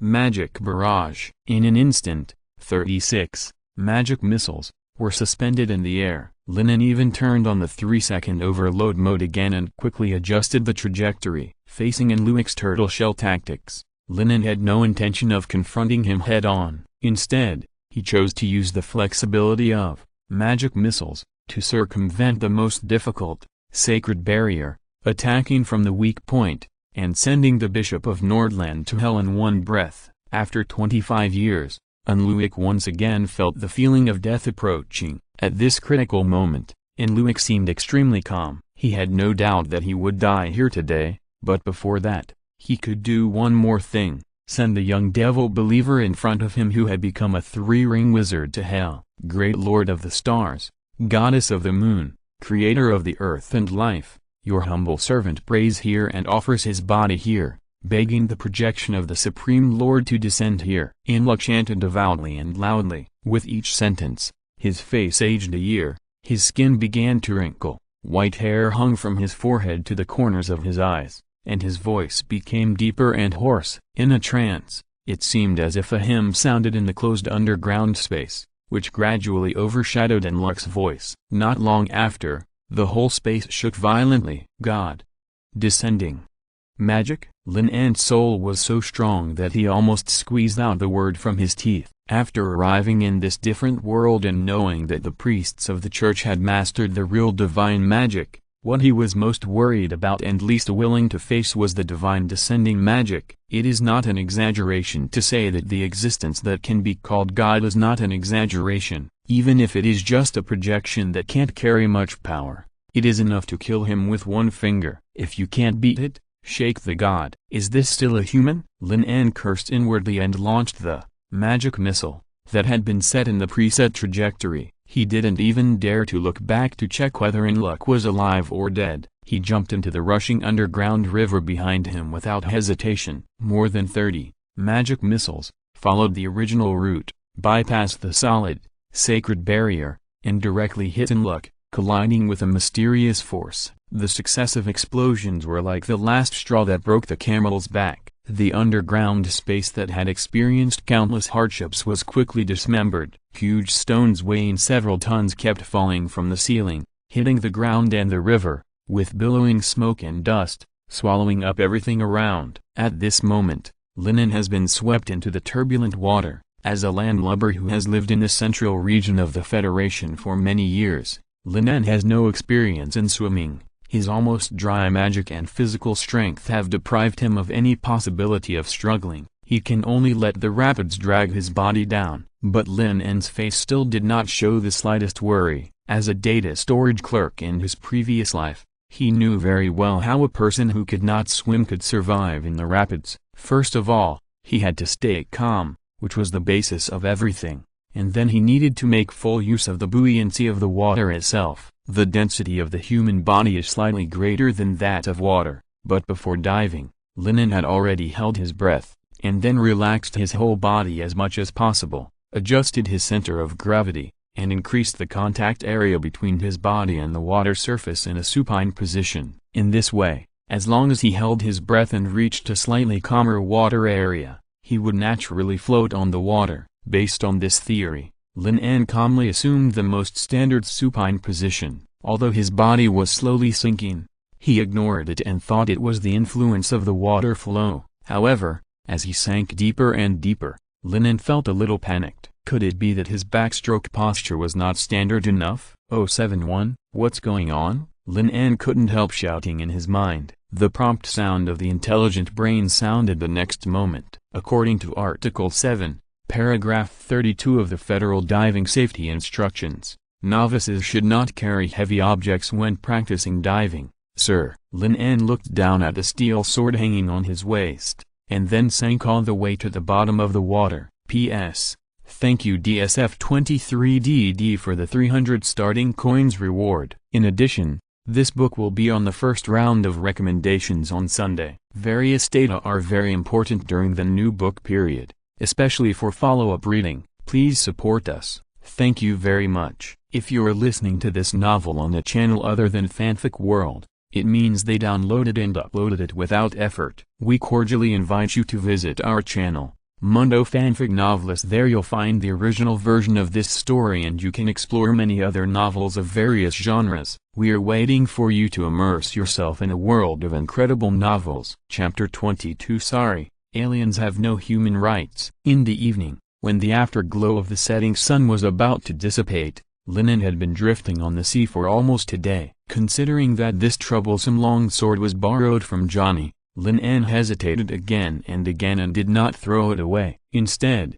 he spent 2 hours, under the simulation guidance of the intelligent brain, learning backstroke and dog paddling in the water. 071. Next time you encounter this situation, you should warn me in advance. Lin En paddled hard to avoid hitting the raised reef in front. According to the order of the agreed target 17 hours, 23 minutes and 50 seconds ago, the warning sound has been turned off. Then turn it on now, Lin En said subconsciously, and then immediately regretted it. You have an unprocessed criminal record. Do you want to make an online defense statement? Lin En sighed helplessly. He almost faced the projection of the gods. He hoped that the federal police could drive the spacecraft to take him away from this evil alien world of the Middle Ages. Maybe he could get a large reward for being the first to discover an extraterrestrial life planet. Unfortunately, this fantasy is doomed to fail. Before he traveled through time, the range of the Federation spacecraft was limited to the solar system,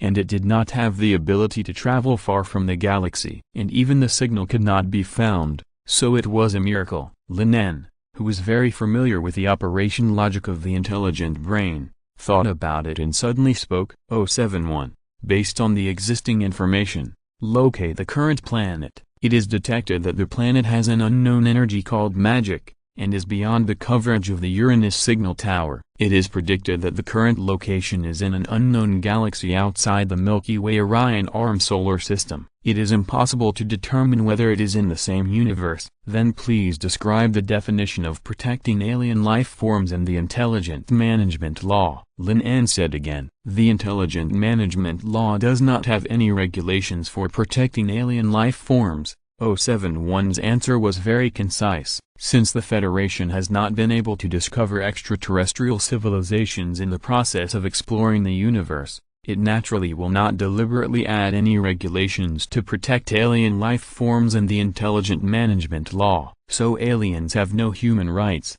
right? In fact, I have not committed any crime, Lin En said seriously. The high-speed intelligent brain seemed to be stuck for a moment, and after consuming 1,000th of its energy for calculation, it gave the answer. Logical chain established. Criminal record erased. Hearing this, Lin En finally breathed a sigh of relief. He knew that no matter what he did in the future, there would be no more annoying warning sounds. After all, the laws of the Federation cannot apply to the other world. Lin En secretly made up his mind that when he became a formal wizard and could use magic freely, he must study whether this artificial mental retard could be transformed. Just as Lin En was thinking, a piece of star-like fire appeared on the endless water in the distance. When he approached, a towering city wall appeared in front of him. The fire he saw before was just a bonfire on the battlement for lighting. After floating on the water for a day, he finally saw something different. Lin En was also a little excited, but he did not approach rashly. Instead, he decided to go ashore nearby and wait until tomorrow to explore what this place was. The previous battle outside the town of caused a lot of noise, and it failed to destroy all the people. The news may have spread. Lin En had no doubt that the entire Nordland territory had been under full martial law. His hair color, age, and body shape were very obvious signs. If he didn't disguise himself, he would be arrested as soon as he entered. Realizing this, Lin En changed his posture from the effortless backstroke to the unskilled dog paddle, preparing to go ashore to avoid it first. At this moment, something heavy fell from the towering wall in front of him, accompanied by a dull sound.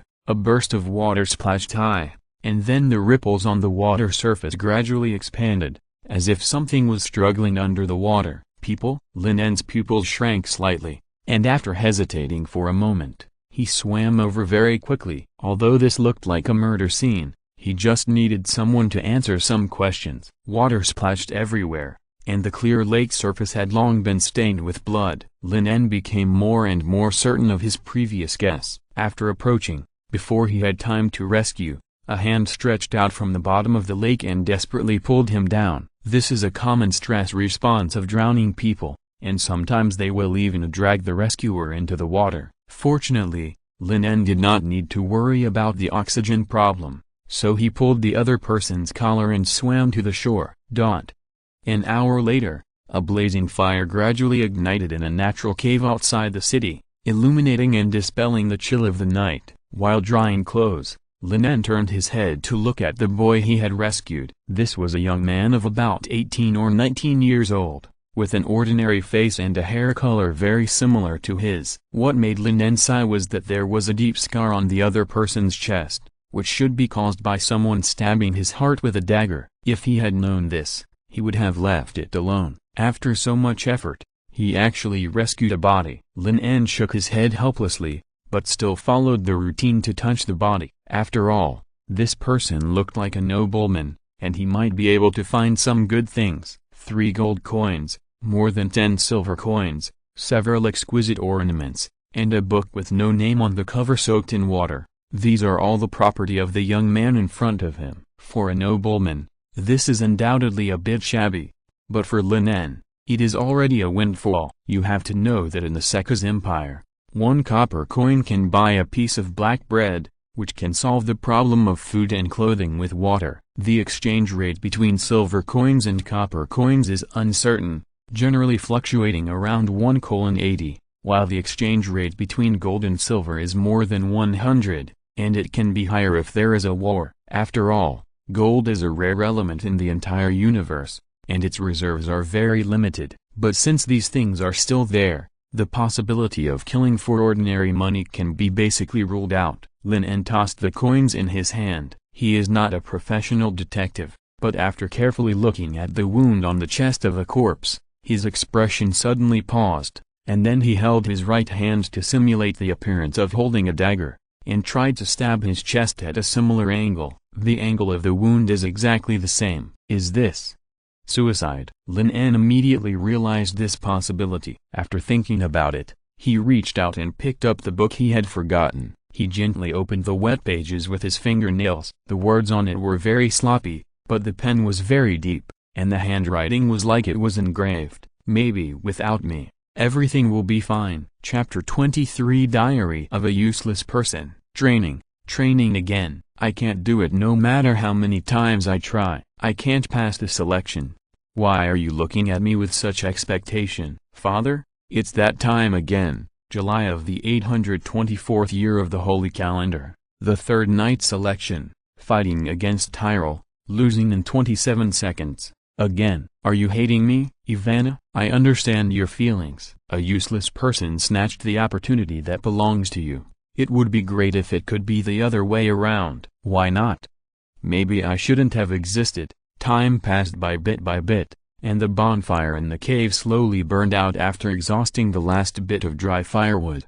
The sudden darkness broke Lin En's thoughts. He waved his hand, and the branches and fallen leaves piled on the side floated up by themselves and filled a pile of wood that was flickering with sparks. The next moment, the red flames jumped up again, and Lin En flipped through the diary in his hand again. No, in fact, using diary to describe it may not be appropriate enough. This was an ordinary noble boy without extraordinary talent. He recorded all his cowardice, inferiority, resentment and pain that he could not tell to outsiders on the paper. Lot Pedro. Lin En read out the boy's name. There is no doubt that this is an example of being driven crazy by too many expectations. But what he saw was more complicated than this. Lot's father was a baron of the Secus Empire, but he was a landless noble who had long since fallen. He could only rely on constantly squandering his savings to barely maintain the dignity of a noble. Just like every parent who wants his son to succeed, Baron Pedro placed all his hopes of reviving the family on his son. If a noble child like them can pass the night test before the age of 20 and have a firm faith, they will be qualified to become a priest or a priest. This is undoubtedly the best way to change the family's fate. Because of this, Lot received the most rigorous training since he was a child, with the goal of passing the night test and becoming a clergyman of the Holy See. Baron Pedro spent a lot of money to hire a formal knight to hone Lot's fighting skills. However, Lot's talent was not very good, and even the hardest training was useless. There were only 3 quotas for priests in the entire Nordland territory every year, but there were countless people who had the same idea, and there were many who were more desperate, more talented, and even more powerful than Lot. So from the age of 16, he took the test, and he was disappointed again and again. Under the expectations of his family and the blow of reality, Lot gradually became dull, less talkative, and extremely introverted. His sister Ivina was another counterexample. She had good talent. Just by repeatedly watching Lot's daily sparring with the formal knights, she mastered a good swordsmanship. But for Baron Pedro, Ivina's talent was just a small surprise. In the Secas Empire, there were precedents for women to be nobles, but that was when they had no choice and the male line was cut off. Otherwise, daughters were usually used as tools for political marriage to expand the influence of the family. It is not worthwhile to spend a lot of resources to cultivate. After all,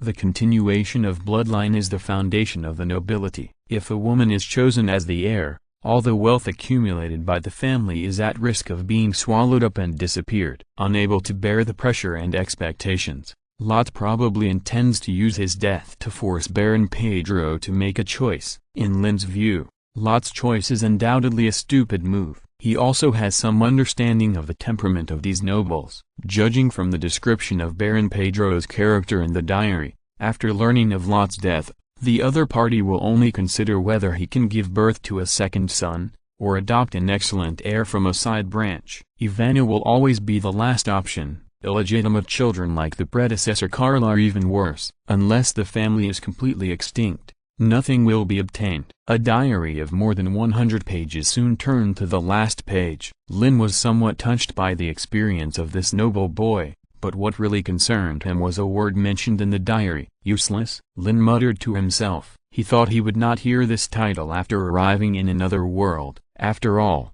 even a farmer working the fields here has the value of being exploited. Lin En slowly exhaled, reorganized his messy thoughts, and turned to look at Lot's body. Since he had accepted the other party's relics, he should bury him properly later. 071. How much energy reserves are there now? Lin En asked in his mind. Remaining energy is 12.3%, and the energy concentration is detected to be decreasing. It is expected that the energy reserves will increase by 1% every 10 hours. Sure enough, Lin En looked at the slightly bright sky and was not surprised by this. As he guessed, the moon in Sunday would affect the activity of magic power. After a night of rest, the physical strength and magic power consumed in the previous battle have been almost restored. In Lot's diary, Lin En also obtained a very important piece of information. The place where he is the harbor town of Nordland. In other words, the hidden underground river in the castle actually flows directly to the Sea of Fog. It's a pity that in order to deal with Bishop Hansyuk,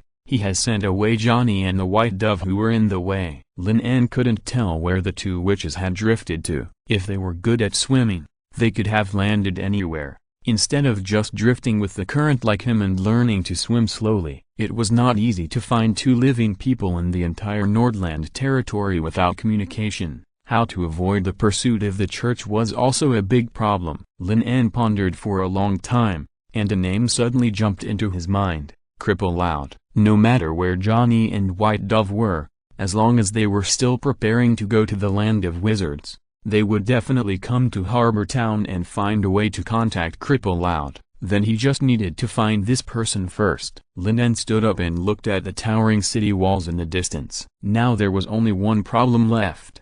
How could he enter Harbor Town safely? 071. Call up the information about disguise and cross-dressing technology for me, preferably using simple materials. Lin En glanced at Lot, whose figure and hair color were very similar to his. Perhaps he could temporarily borrow his identity to deceive the guards of Harbor Town. If he remembered correctly, in addition to the casual disguise technique, There was also a spell in basic magic universal that could deal with this situation. P.S. I'll ask for anything from the new book. Chapter 24. The harbor town is located to the east of the entire Sekka's empire and is famous for its proximity to the vast sea of fog. Due to the influence of the moon, the whirlpool called the Eye of Death calmed down for a short time, and countless merchant ships carrying spices and minerals were able to be transported directly to the capital of the Sekka's empire, Vinner, by sea and land. This is also the busiest time for the port. However,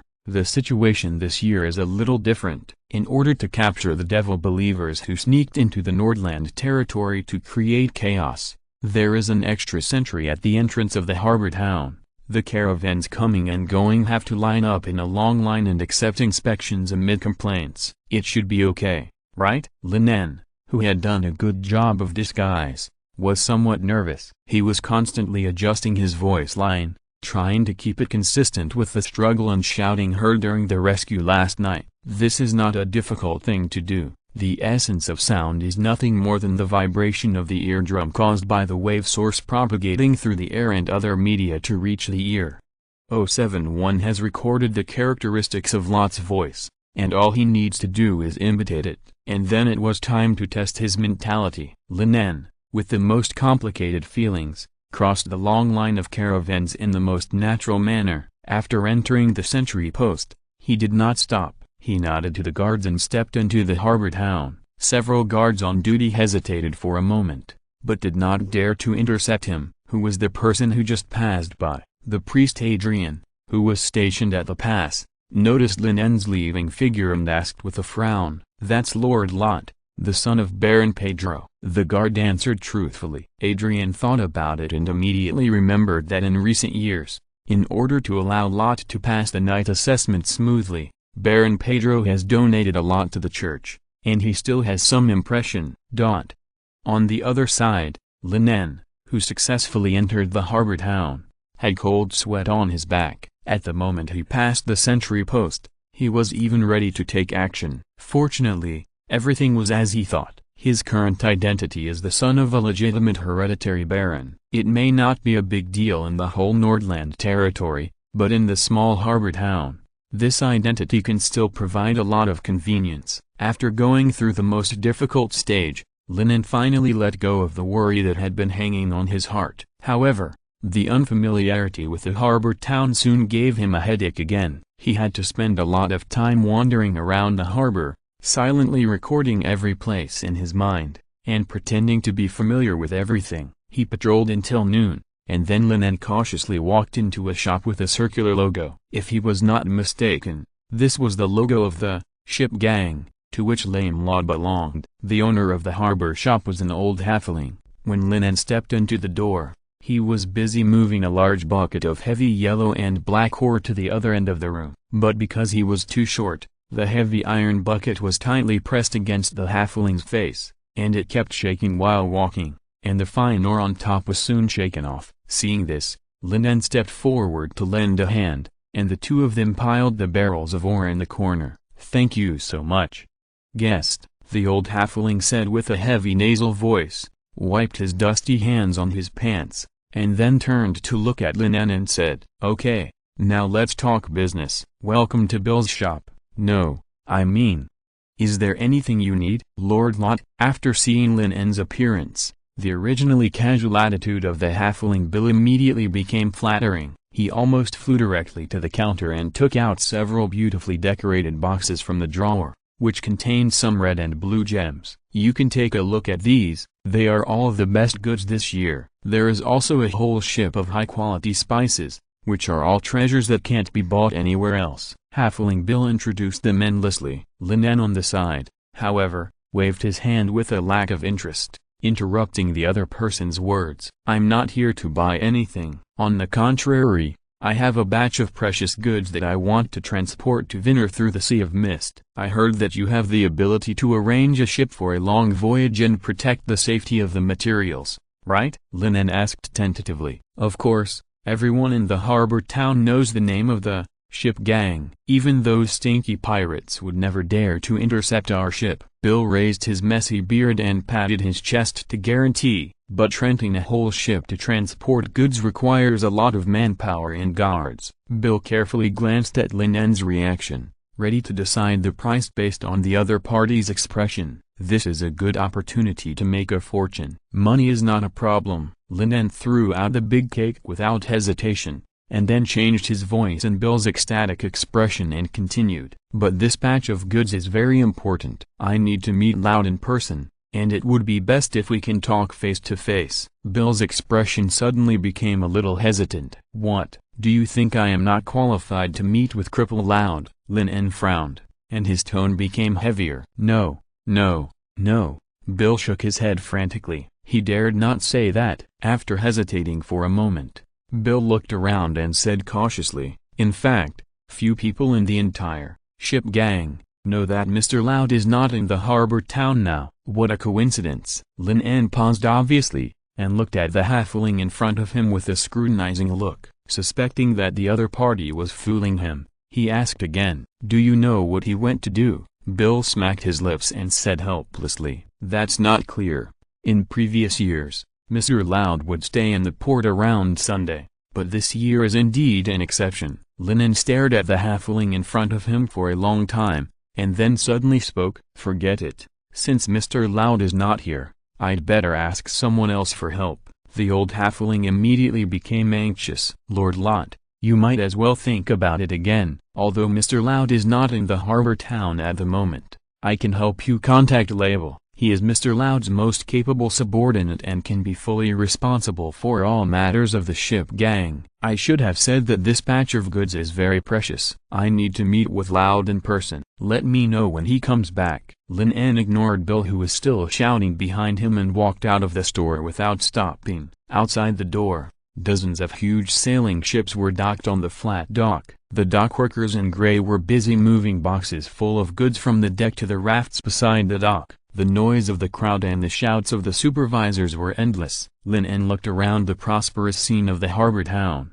and his heart was full of doubts. In recent days, it is the busiest time for the port. According to Johnny's description, the channel to the Wizard's Land will also be opened for a short time. There is only this opportunity to transport materials to the Wizard's Land once a year. If something goes wrong, decades of accumulation will be burned to ashes. At such a critical juncture, it stands to reason that Laud would never leave. P.S. I ask for anything for the new book, thanks to my book friend Xing Xiaozhen, who is your urging person for the reward of 500 Kidian coins. Chapter 25 Son, learn to be moderate. What went wrong? Lin En kept thinking. Using his noble status as a stepping stone to meet Loud through trade was the fastest and safest way he could think of, but he didn't expect to hit a wall at the first step. This made Lin En somewhat troubled. He even suspected that Loud might have received some bad news, so he deliberately hid. If that was the case,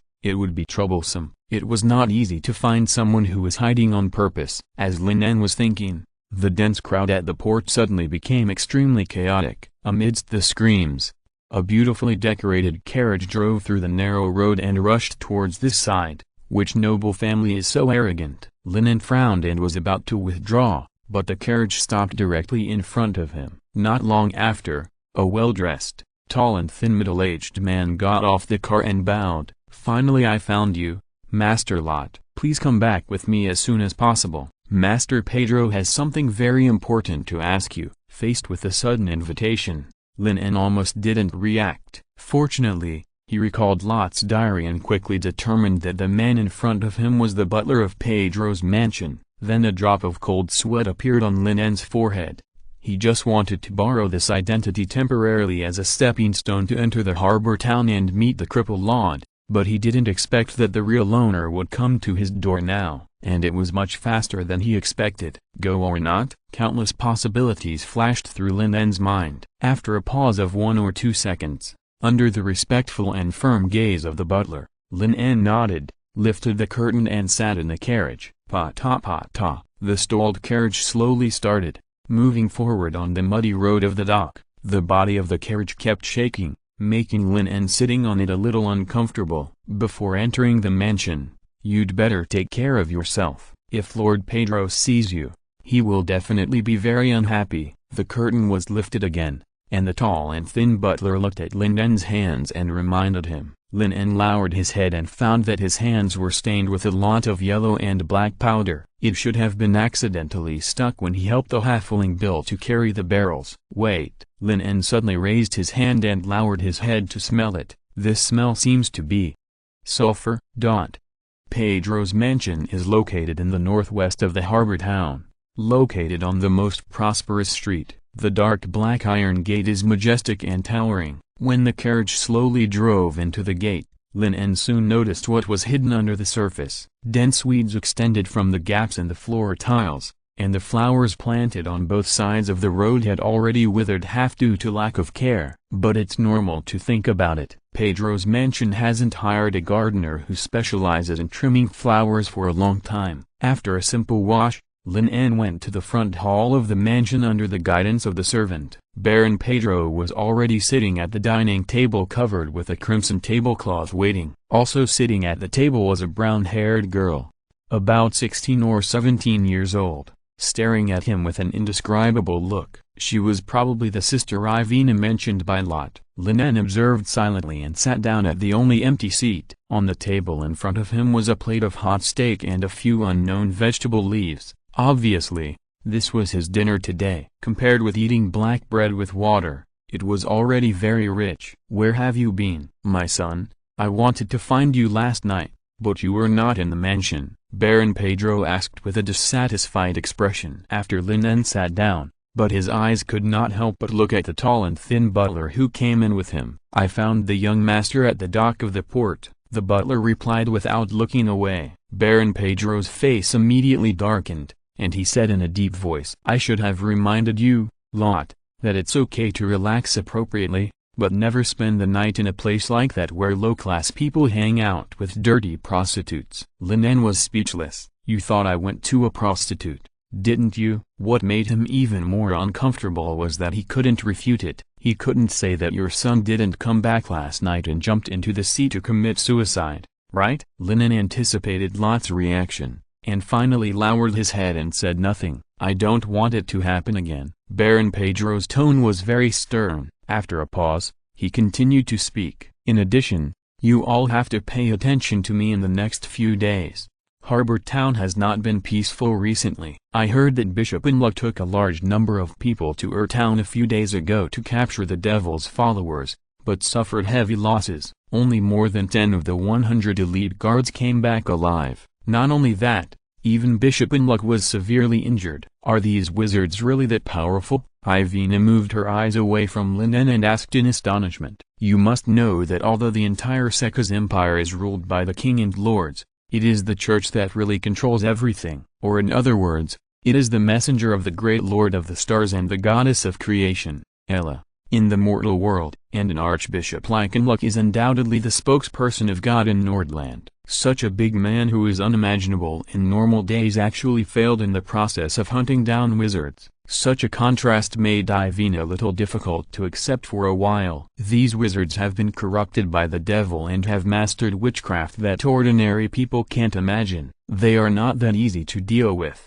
At this point, Baron Pedro shuddered. He had met Bishop Inruck a year ago. The other party looked almost the same age as him, or even younger, but when he met again tonight, he saw an old man in his 80s or 90s. He really couldn't imagine what kind of witchcraft could turn a powerful bishop into this state. What Baron Pedro couldn't imagine was that the other protagonist in his words was sitting quietly beside him, cutting steak slowly and orderly with a knife and fork. Lin En was also somewhat surprised by the information that Inruck was still alive. He originally thought that in that case, the bishop would have only 3 outcomes. Either he was poisoned to death, or he was crushed to death by falling rocks, or he sacrificed himself to complete the divine descent, or the so-called Ella projection saved him again. But the rescue was obviously not complete. Otherwise Pedro would not have said that the other party was seriously injured. P.S. On the first day of the new book recommendation, please collect, recommend, vote, and read it. End of this chapter. Thank you very much for reaching the end. Don't forget to like. Looking for more exclusive content and immediate access? Subscribe to our Patreon. Remember, every like, subscription, or donation encourages us to continue. Thanks to everyone. See you in the next video.